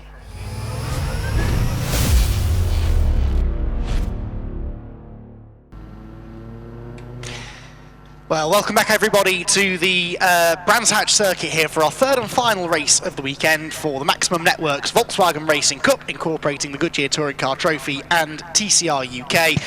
Two superb races already this weekend, and we're looking forward to another really entertaining one. In this one, we've had two different winners. Dan Kirby victorious yesterday. He was second in race 2, though, behind Lewis Kent. So Lewis Kent extends his championship lead and has still only been off the podium once all season long. He is on 136 points by my reckoning, with Bruce Winfield second on 91. And the next 4 drivers, actually, second, third, fourth and fifth in the championship, are covered by just 10 points now. You've got Bruce Winfield second, 4 points ahead of Dan Kirby in third, 3 points ahead of Max Hart in fourth, who is also 3 points ahead of Bradley Kent in fifth, and actually only another 3 back then to Toby Byrne, who has had the weekend of all weekends here with a second and a third place finish. Can he go one better this time and get himself a race victory? Andy McEwen up here in the commentary box, Paul O'Neill alongside me. Paul, we've had some fantastic racing this weekend, and this one is set up to be a really good one, isn't it? A really interesting grid with the 2 Kent brothers on the front row together, because the second fastest lap times from the qualifying session yesterday have decided the grid for this one. Bradley Kent out-qualifying his brother Lewis again. And Lewis, as much as he's got this points lead to try and defend, is not going to want to let his brother get one over on him. No, not at all. And, you know, it is such a story, isn't it, between these two brothers? And you were just saying about the front row they've got. Bradley, the only person I've seen in a 49 second lap. So amazing stuff from Bradley. The Kent brothers doing the business as it stands. This is the home circuit like we spoke about already, isn't it, Andy? And, yeah, there's a lot of catch-up to be had from a lot of people. But a lot of stories out there. We were speaking to Max Hart in the 101 Hyundai. The clutch has been replaced. I cannot believe they've got that car out, mate. Yeah, because we were down there, what, half an hour ago, tops? And it did not look good. The clutch apparently was damaged on the grid. He had to reposition himself on the grid ahead of our previous race, and that did some sort of damage to the clutch. So whereas you're supposed to have essentially an auto clutch where you just flick the paddle and it goes up and down the gears without you ever having to take your foot off the throttle, he wasn't able to do that. He was having to do it manually. So every gear change he had to come off the throttle and back on as you would in your traditional manual road car. That is why that Hyundai was so down on straight line speed, but they've got a brand new clutch in the car. A huge shout out to the Maximum Motorsport mechanics for getting that fixed for Max, and he now will start from third on the grid in this race alongside Bruce Winfield on the second row. Bruce with his lowest grid position of the weekend so far. He's been second on the grid for both the first 2 races. Now he has to come from fourth, but we know he and that DSG Cupra are good off the line. Yeah, definitely. He's going to give the 3 Hyundais in front a bit of a headache at the start, but I think overall pace-wise, I do think these i30Ns are the cars to have overall lap time here. So yeah, going to be an interesting one, and they're really starting to put heat across those axles, trying to get those slick tyres up to temperature. It's one of the most embarrassing things you'll ever have as a racing driver when you actually have a massive slide or a big spin trying to warm your tyres up, which I've never done. I was going to say, you're speaking from experience there, Paul. I've done it on live ITV4 coverage in another Tin Top Championship. So yeah, I've done that before, and it's not nice, especially when you've got an onboard camera that's getting streamed straight to your mates at home. Brilliant. Well, let's hope everyone avoids that today. Then that was their outlap to the grid. They'll sit on the grid now for a few minutes. Let all of that nice tyre temperature disappear, and then they go out and do another green flag lap before the race gets underway. The race will be over 25 minutes, this one, apparently, according to the timing screen, and so this will be a slightly longer race then than the previous ones that we've had, and we're looking forward then to another entertaining race from the championship. We've also got the VW Racing Cup drivers out there as well. Martin Depper getting his first victory on his return, ahead of Ollie Turner in the previous race, but it's Martin that has the pole position in this one, and Jack Depper alongside. I don't think I've ever seen a championship, Paul, where there are two classes, and in the same race we have family members sharing the front row in both of them. We've got two brothers on the front row of the TCT grid, and father and son on the front row of the VWs. How very bizarre, and that's why you're paid top dollar to see things like that, mate, because all I seen was, Ken, Depper. But yeah, I think the only difference being, like you say, the two brothers are Kents, and the Deppers are a father and son, but you would think, wouldn't you, that Martin Depper would just roll over and let Jack win a race, but I think Martin's come into it just to really, really wind up his son Jack, but he's definitely shown him the way up to now, hasn't he, this weekend? So, I mean, Jack is a fast old peddler, but I've got to say, me and Martin have a bit of banter, but Martin is so impressive in the front wheel drive category, so I've got to be eating my words here and say that he's probably gonna win this one, isn't he? But I was just going to say to you, mate, that front three on that grid, that's got November the 5th written all over it. I was thinking exactly the same thing. I mean, yesterday, this story started really back at Silverstone. It really started to hit fever pitch, this rivalry between Essex and Kent Motorsport and Max Hart. And then in race one yesterday, Lewis and Max had quite a significant coming together going up into Druids. It was deemed a racing incident, but of course, if you ask either of them, they each blame the other. Naturally, they're racing drivers after all. But now here they are starting side by side on the grid again. Another chance to try and get a good result in a race victory here. And I don't think either of them have sort of taken a step back after yesterday's incident and thought, okay, maybe time to apply the brakes here. They are both gunning for each other even more than they were before they got here to Brands Hatch. So if I'm Bradley Kent on pole position, I'm thinking, you two get on with it, I'm just going to run away for an easy victory. I'm going to take another side of this, and I'm going to say, if I'm Bruce in that fourth spot there, Bruce Winfield, I'm going to be thinking, let's send in the extra set missile in the 101, see if he can clear the way for me, and I'll follow him through, and then I'll get past him a bit later on. So yeah, I think Max he'll have a lot of pent-up anger and frustration, and we've seen how fast Max is. He's an absolute star of the championship. So, but he's got two brothers to fight against, and it's not, to be fair, as if the Kents look after each other. They actually don't, do they? They're out for each other. They're out there to win themselves. So, I don't think you can think that they're just going to close the road off and see how they get on. I think they've really got a real struggle on their hands here. This is going to be a very interesting race, and I love this shot, Andy. It's amazing. I know, more motorsport should utilise drone footage, shouldn't they? It gives us a truly unique perspective of the Brands Hatch Indy circuit as the cars weave around now on their green flag lap. So it's Bradley Kent and older brother Lewis Kent, although there's only a year or two between them, on that front row. Max Hart, the Irish driver, who's dropped down to 4th in the championship now. 3 races ago, he was joint championship leader, and now he's 4th in the points, 3rd on the grid, just ahead of Bruce Winfield, who is still 2nd place in the championship. And Bruce, if he can end this weekend still P2, will be very happy indeed with that. Toby Byrne and Darren Lewis, the 2 NGTC Mercedes, then sharing row 3. Toby Byrne has been on the podium in both races so far and seems to come on strong in the latter part of the race. And with this race being those 5 minutes longer, barring any red flags or delays, that could play into his hands. Darren Lewis in 6th, as I said. Will Butler and Jack Constable should be together on row number 4. Jack Constable was a bit questionable, wasn't he? Because we saw him driving back into the paddock when everyone else was driving to the pit lane, and yeah, he's not out on track, is he? So possible legacy of that contact that he had with his teammate Will Butler in the previous race. It looks like Constable's a non-starter, but Butler is alone on row 4. Dan Kirby is on his own on row 5 by the looks of it, with Alex Kite next in line in the Astra, and Dan Wiley at the back of the TCT grid. There is no Chris Wallace. He broke a drive shaft in the previous race, so his Hyundai unfortunately will be a non-starter.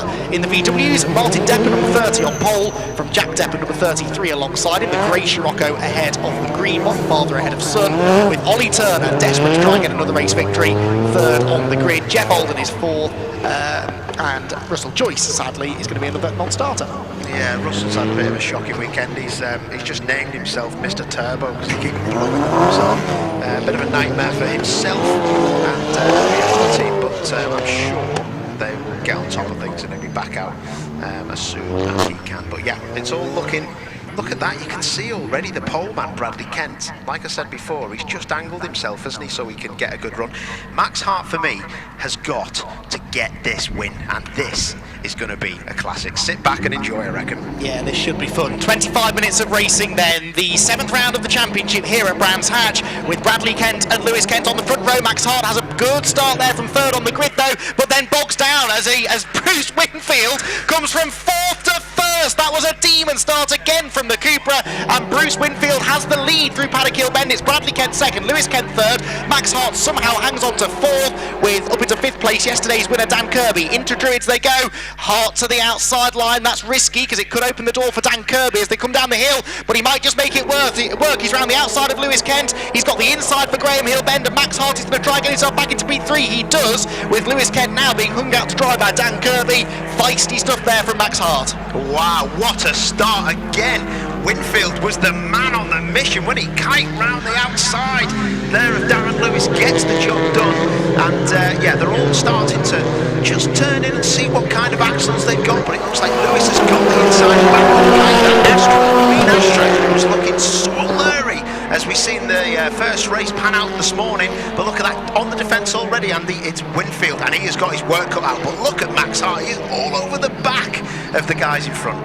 Winfield maybe leaving the door open. No, Bradley can't get to the inside at Druids. If Winfield has one weakness, it is confidence on cold tyres. He needs to survive these opening couple of laps. I think once we get into the race, he's got the pace to run at the front, but Bradley Kent is all over him, and Max Hart trying to take advantage of that as well. 5 cars for the lead as they drop down through Graham Hill Bend for the 2nd time and head along the Cooper Straight. It's Winfield, Bradley Kent, Max Hart, Lewis Kent, Dan Kirby, Toby Byrne, the top 6 as they turn through the quick left-hander. And actually Bradley Kent, now that he's seen Max Hart arrive on his boot lid, is dropping back at certain parts of the circuit at least from the race leader. He was quicker through clearways though, so it's nose to tail. This is going to be like a game of chess, and Max Hart just needs to, I'll tell you what, Kent in front of him needs to get this job done as fast as possible, because Hart, as soon as he's on the back of him, he's going to make a move. And look at that, round the outside, gets a big squeeze. This could open the door for Max Hart because he's going to be on the outside and on the wrong line for Druids as he's picked up a... Oh, I tell you what, I thought he was going to run a bit wider than that, but look at that, he's gathered it all up. Look how close this is now. Yeah, Max Hart weaving to the inside, just trying to put off Bradley Kent maybe. Bradley likes that outside move at Paddock, but it went wrong yesterday when he tried it on Toby Byrne, and he ended up in the barriers and out of the race. So Brad needs to be careful. He knows he's quicker than Winfield at the moment, doesn't need to get involved in any contact. Max Hart closing in. Bradley Kent covers him off though as they turn again through clearways. 7 cars for the lead now because both the Mercedes A-classes are on the back of this queue. They come out of clearways and Clark Curve then onto another lap. Across the line they go. Winfield from Bradley Kent. Max Hart still can't keep up in a straight line, can he? And he's now got his nemesis, Lewis Kent, right on his tail. The only thing that's saving him from this position being swapped is the exit he gets from clearways and the traction he gets on the brakes. And the power of the car is questionable. It's really questionable. He's really losing out, isn't he? But the traction that the 101 has is pretty impressive. Down through Graham Hill Bend again, then Bradley Kent. It seems to me, Paul, like Bruce Winfield is settling in now. He's got that tyre temperature built up, and Bradley Kent, he's still there, he's still applying the pressure, but he's not all over him, is he? He doesn't look like he's a second a lap quicker anymore. The pace is evening out, and it's a long race. Oh, Ollie Turner is off at Paddock Hill Bend.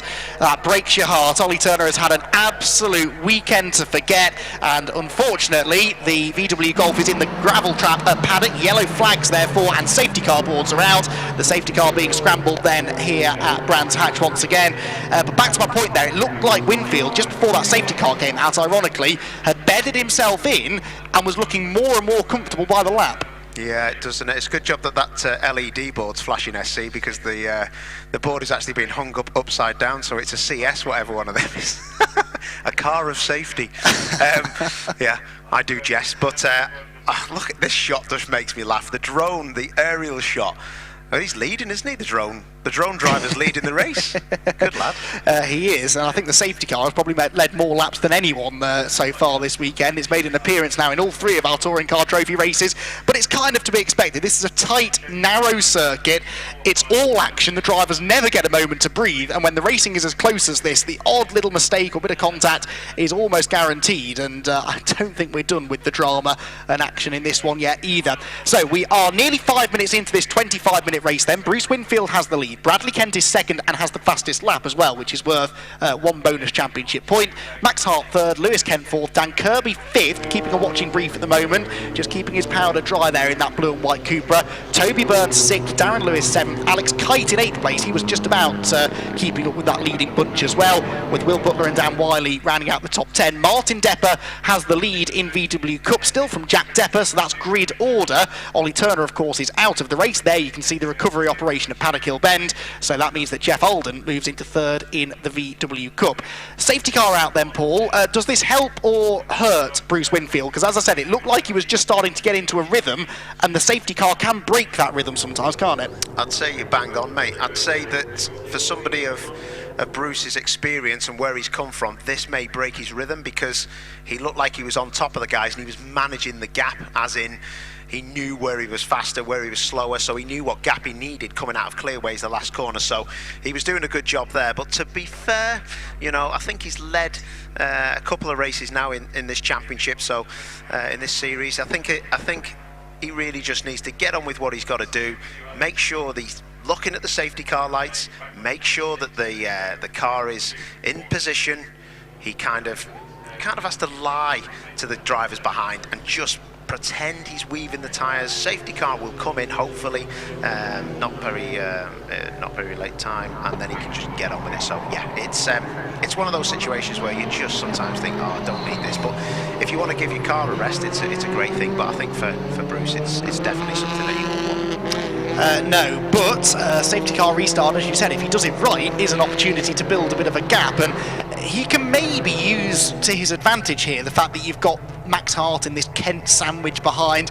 That is always guaranteed to generate fireworks, so if he can back Bradley up into Max a bit more, you know, Max isn't going to think twice about making a lunge, and that could just give Bruce the gap that he needs and the chance that he needs to build a margin. Ollie Turner's car then is out of the gravel. He's driving it away under his own steam. A lot of gravel will be dumped on the track as a result, but good work there by the marshals, who have done a really good job actually all weekend long. They've had quite a few incidents to deal with, and our volunteer British marshals, the best in the world, have done a cracking job at getting the track clear there. I don't know if we're quite going to get racing back underway this time. The lights were still on the safety car as it went into Surtees, and they're still on going into clearway, so as much as Bruce Winfield was backing up in hope that the race was going to restart, it's going to be one more lap.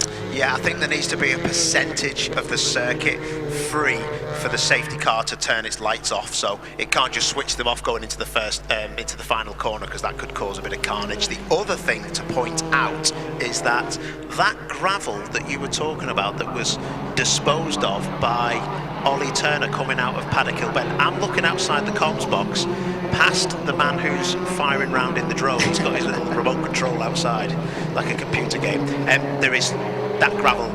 If that stays there, somebody will go off on it. As we come down where the safety car is now into Paddock Hill Bend, you can actually see. So I'm sure, is Ollie allowed to rejoin the race if he's been pulled out by the marshals? Different series have different rules on this, don't they, about receiving outside assistance to get back on the track. I think we have seen drivers rejoin the race partway through in the past in this category. although don't quote me on that because I haven't memorised every line of the series regs, but I know that some championships you're not allowed to do that, you're quite right.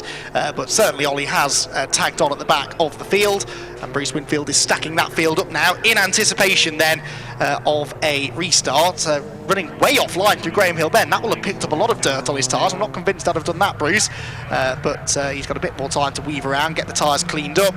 He's backing them up early, so what do you think? Is he going to go early or leave it right to the last second? Well, he stopped warming his tyres up, so that to me is not great. He's going to rely on the traction he's got coming out of clearways. He's gone, and I tell you what, he looks like he's made a decent start here.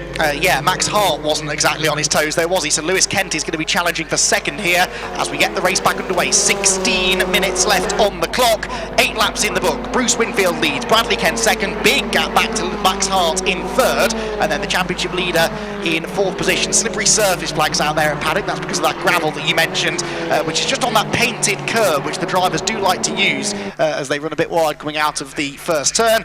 All cleanly through though, and Bradley Kent, well, any advantage that Winfield had immediately after the restart has disappeared, and with Max Hart having a bad restart, this is the best chance, isn't it, for Brad to attack for the lead? Yeah, and it's going to be, if he's, you know, if he times this right, this is going to be perfect. But he needs to have a switch at him now as they go into clearways. If there's a little gap, he needs to be down the inside of him, going towards the right-hander. Has he done it, or has he covered him off? He's absolutely covered him off. Bruce Winfield is an absolute star of this championship. What a legend in that car, really. Yeah, knows how to defend as well, doesn't he? And he stayed in front in this race longer than he managed in the previous ones. Across the line they go then, still Winfield leading the way.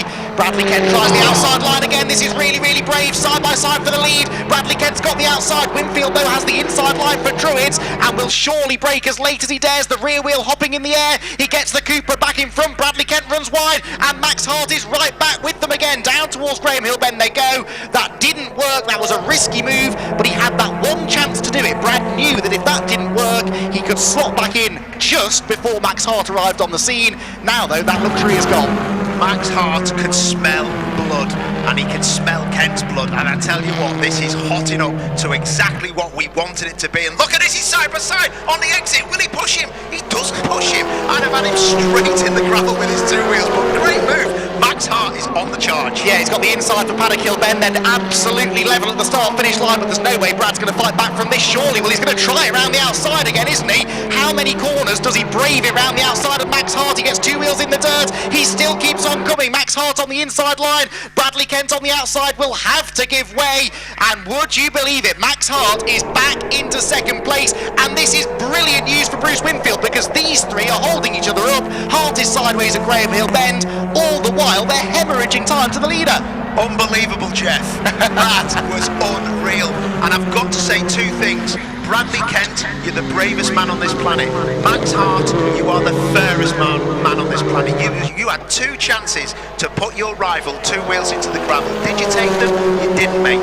That was beautiful driving by the both of them. Fair play. Now, if you're Bradley Kent, do you sit behind Max and close in together on the leader, or do you go for second place? Well, there's the answer. He's going to the outside again at Paddock Hill Bend, isn't he? But that would be sensible in a way, wouldn't it? It would be, but it's still not over as they go into Druid side by side. It's never going to work round there, Bradley, unless you can get an overlap, which he just can't. And Bruce Winfield just gets away with it. Late lunge into Graham Hill Bend, but no, these boys are driving beautifully. I cannot tell you how difficult it is. But look at his brother. His brother's going to be involved in this. And I'll tell you what, Max Hart has not got the fastest car. And this is brilliant news for Bruce Winfield. Keep an eye on Toby Byrne as well. The red Mercedes is into fifth. He's got past Dan Kirby. We know he's quick in the second half of the race. Mistake from Max Hart at Clearways. Bradley Kent is up the inside.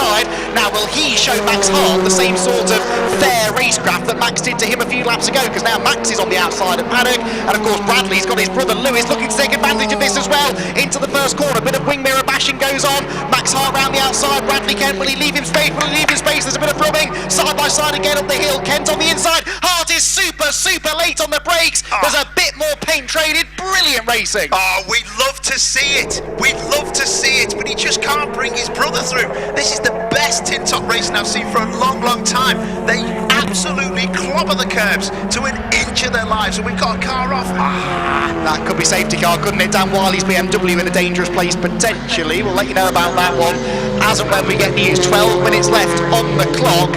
Bruce Winfield will have driven past that stricken BMW and thought, surely not. Bruce Winfield may as well just drive into that car, because I tell you what, if that safety car comes out, that could be game over for him. And I'm not being disrespectful, but Bradley Kent will have him if they get the safety car out with a few minutes to go, I'm sure of it. Alex Kite here behind Will Butler. This is for 8th position, by the way. Still no change in the VW Racing Cup element of the race. Martin Depper ahead of Jack Depper, so you're missing nothing there. They're only 0.4 of a second apart, but no change of position for the time being, at least, with 11 minutes and 20 seconds left on the clock. Still no sign of a safety car, which is good news. They might be able to move the car. In fact, it might have even moved under its own steam. I can't quite see it anymore out of the window. We'll wait till we... Oh, no, it is still there. But yellow flags covering the incident for the moment.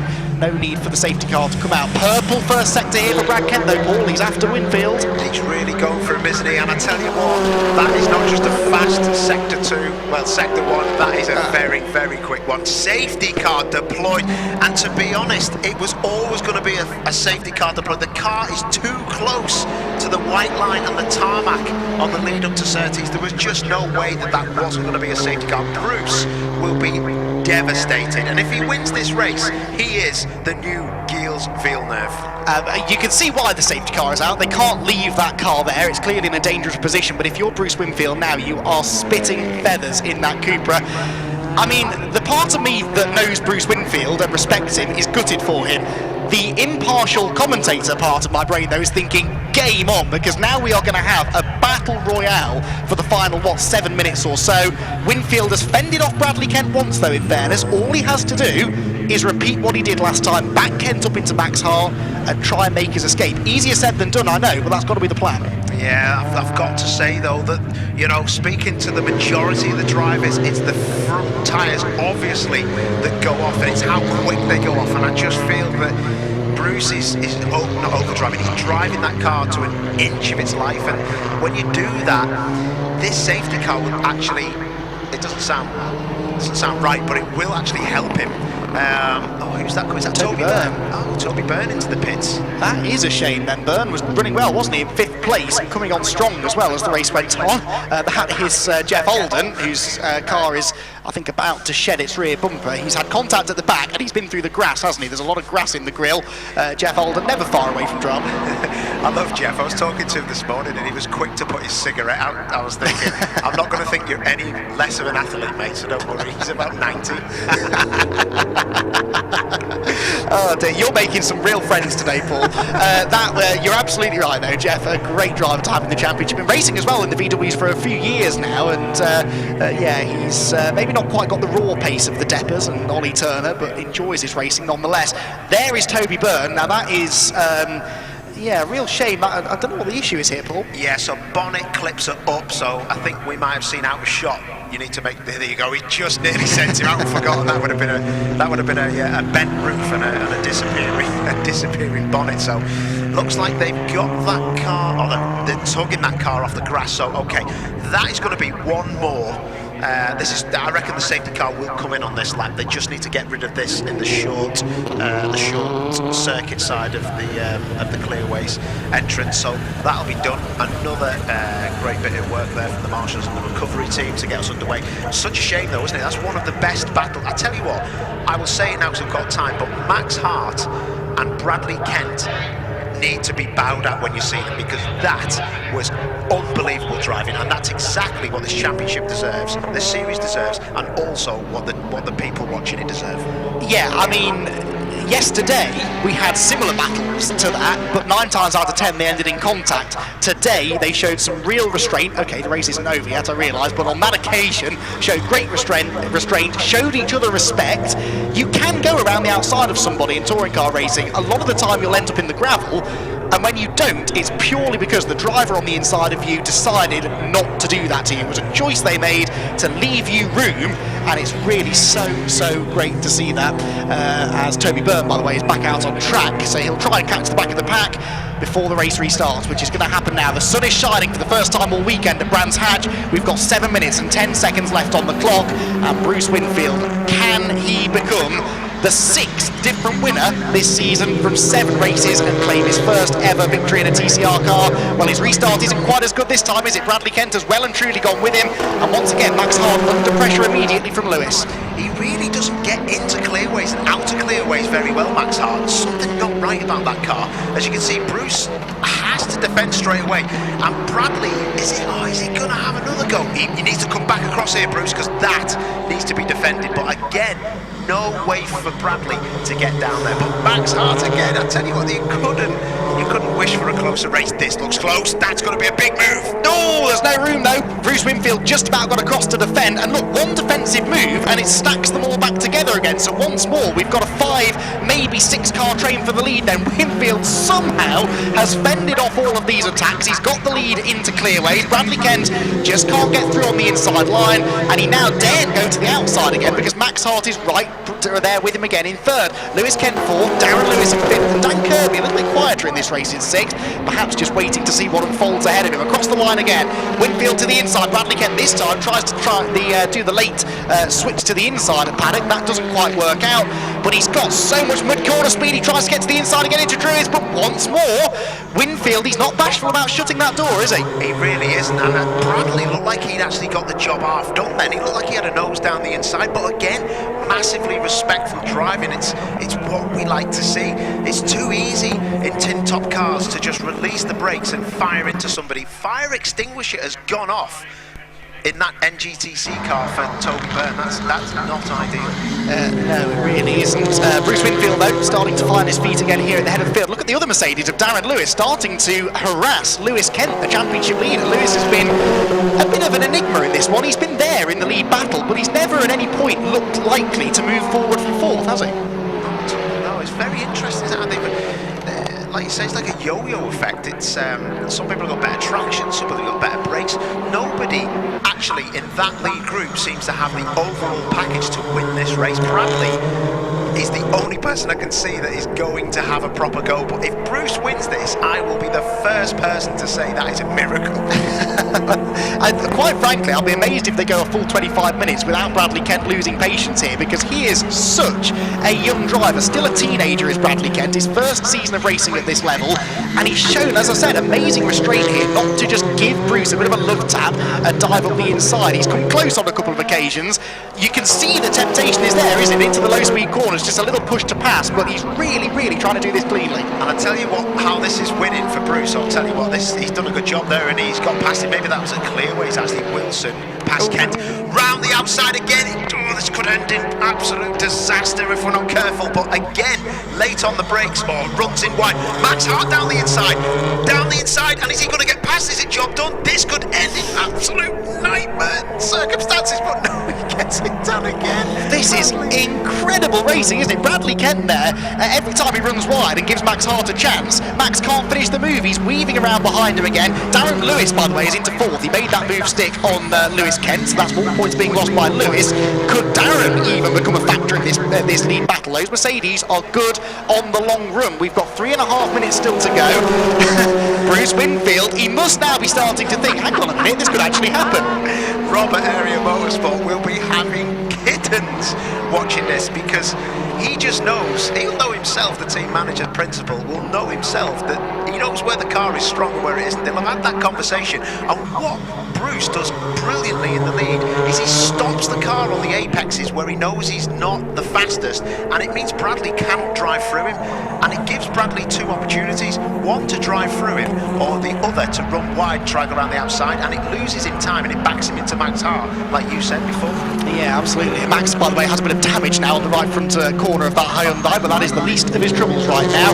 Jack Depper, well spotted, Paul, into the lead of the VW Racing Cup. We haven't dared take our eyes off this overall lead battle, but the VW battle is going to run right to the flag as well. There it is.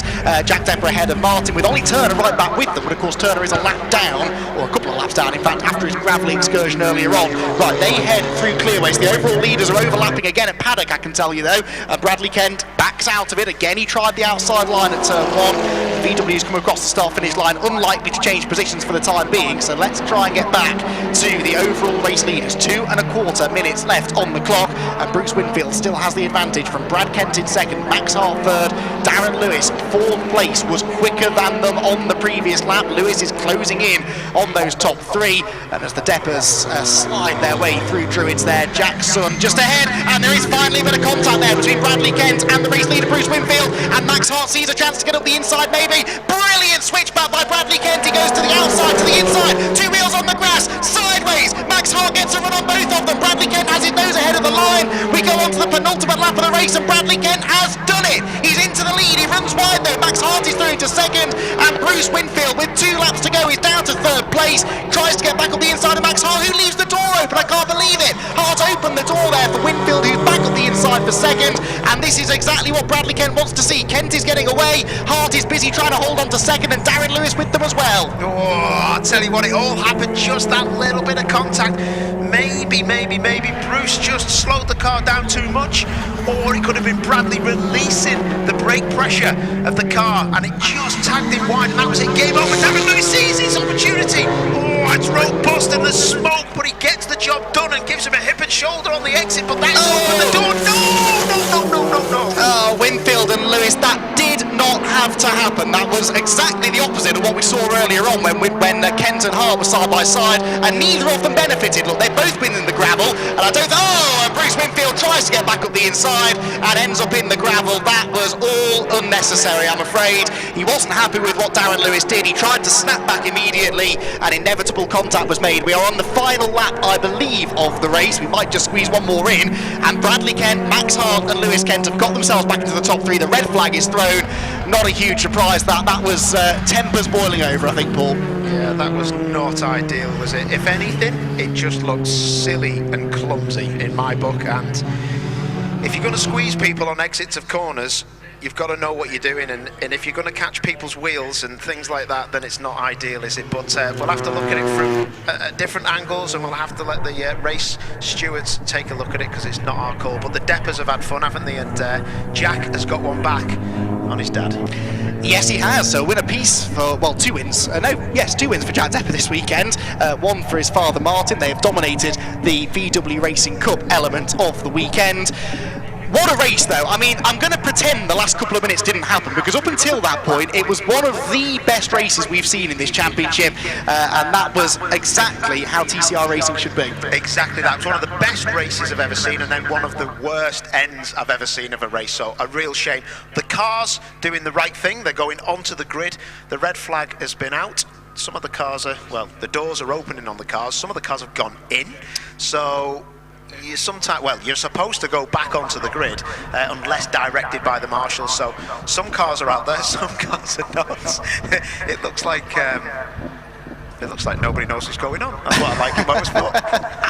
Happens far more often than you'd realise. I don't think we're going to get a restart. There were 29 seconds left on the clock, so that will be the end of the race, and I think the marshals heading up to the cars on the grid now will guide them back into pit lane. But yeah, some sensational racing there. What I will never forget, that battle between Max Hart and Bradley Kent, the respect shown between the two of them, and of all the drivers to show respect to each other. You wouldn't expect it to be a Kent and Max Hart after their history this weekend, but that was touring car racing at its best. And you know, Paul, this championship gets knocked. People like to pretend this championship isn't serious and they don't take it seriously. But we can have racing like that, and it's drivers like Brad and Lewis and Max who are the future of touring car racing, learning their craft here in the Touring Car Trophy in TCR UK, and it doesn't get any better than that race. Not at all, you know, and that it can go wrong. Believe me, in 5th gear around Paddock Hill Bend, it can go wrong on your own. You had 2 abreast there, you had people trying to get switchbacks. I've got to say, Max Hart and the Kents were absolutely exceptional there. Bradley, I mean, he knows nothing but to just go flat out, doesn't he? So I'm going to run off and leave you down there and go and see the winners. Yes, absolutely, because the rest of the cars have now been guided off the start-finish line. So the confirmation of the result then, Bradley Kent with the victory, because he just about got the lead more than 1 lap before the red flag, I think, didn't he? The results, of course, go back a lap when there's a red flag, but I think he was ahead anyway, so it should be Kent from Hart, from Lewis Kent, Brad Kent that is with the win, Lewis in 3rd, Darren Lewis 4th, Bruce Winfield 5th, Dan Kirby 6th, and Will Butler in 7th, with Jack Depper in 8th, winning in the VW Racing Cup. Martin Depper was 2nd, Jeff Olden 3rd, and Ollie Turner, a bit like he did yesterday, not getting a great result, finishing a couple of laps down, but at least finishing and scoring points with a relatively small field in the VW Racing Cup. If you get to the end of the race, you are at least guaranteed some points, and that is exactly what Ollie Turner managed to do in that race. Alex Kite, I noticed, I didn't have a chance to tell you, but Alex Kite came into the pit lane with a problem partway through. Toby Byrne we saw coming in as well, and Dan Wiley bringing out the safety car, the second safety car, when his BMW stopped on the back straight. Championship-wise then, what does this mean? Well, Bradley Kent will get himself 25 championship points. Remember, it was really tight, wasn't it, for second in the championship. Max Hart will get 22, just adding all of this to my magic spreadsheet. 24 championship leader Lewis Kent, obviously will hang on to the championship lead. That was at least certain before the race started. Darren Lewis provisionally is 4th, but I reckon there might be a conversation to be had there. Bruce Winfield 5th, so Winfield will score 16 points. Second in the championship, remember, was Bruce, and Dan Kirby will score 14. So all of that means that leaving Brands Hatch, we will have, well, it couldn't be much closer really. Lewis Kent has a big lead in the championship, but then 2nd, 3rd, 4th and 5th covered by just 4 points. I'll get to that after though, because Paul O'Neill is ready down in the pit lane with our race winners. Well, that was some Father's Day, wasn't it? That's one of the best tin top races I've ever seen.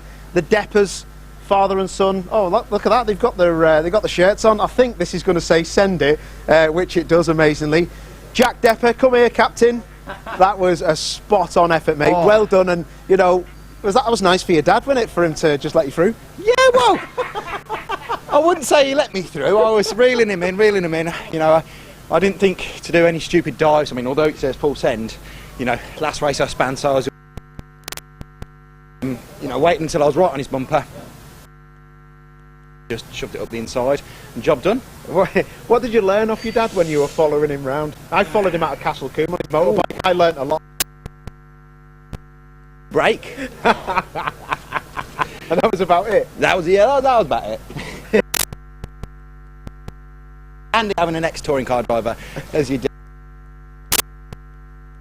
So, you know, it's pretty good. He's a bit silly then, isn't he? I know, he should start charging from now on if I'm going to start beating him. What do you take from that, though? You know, it's been up and down.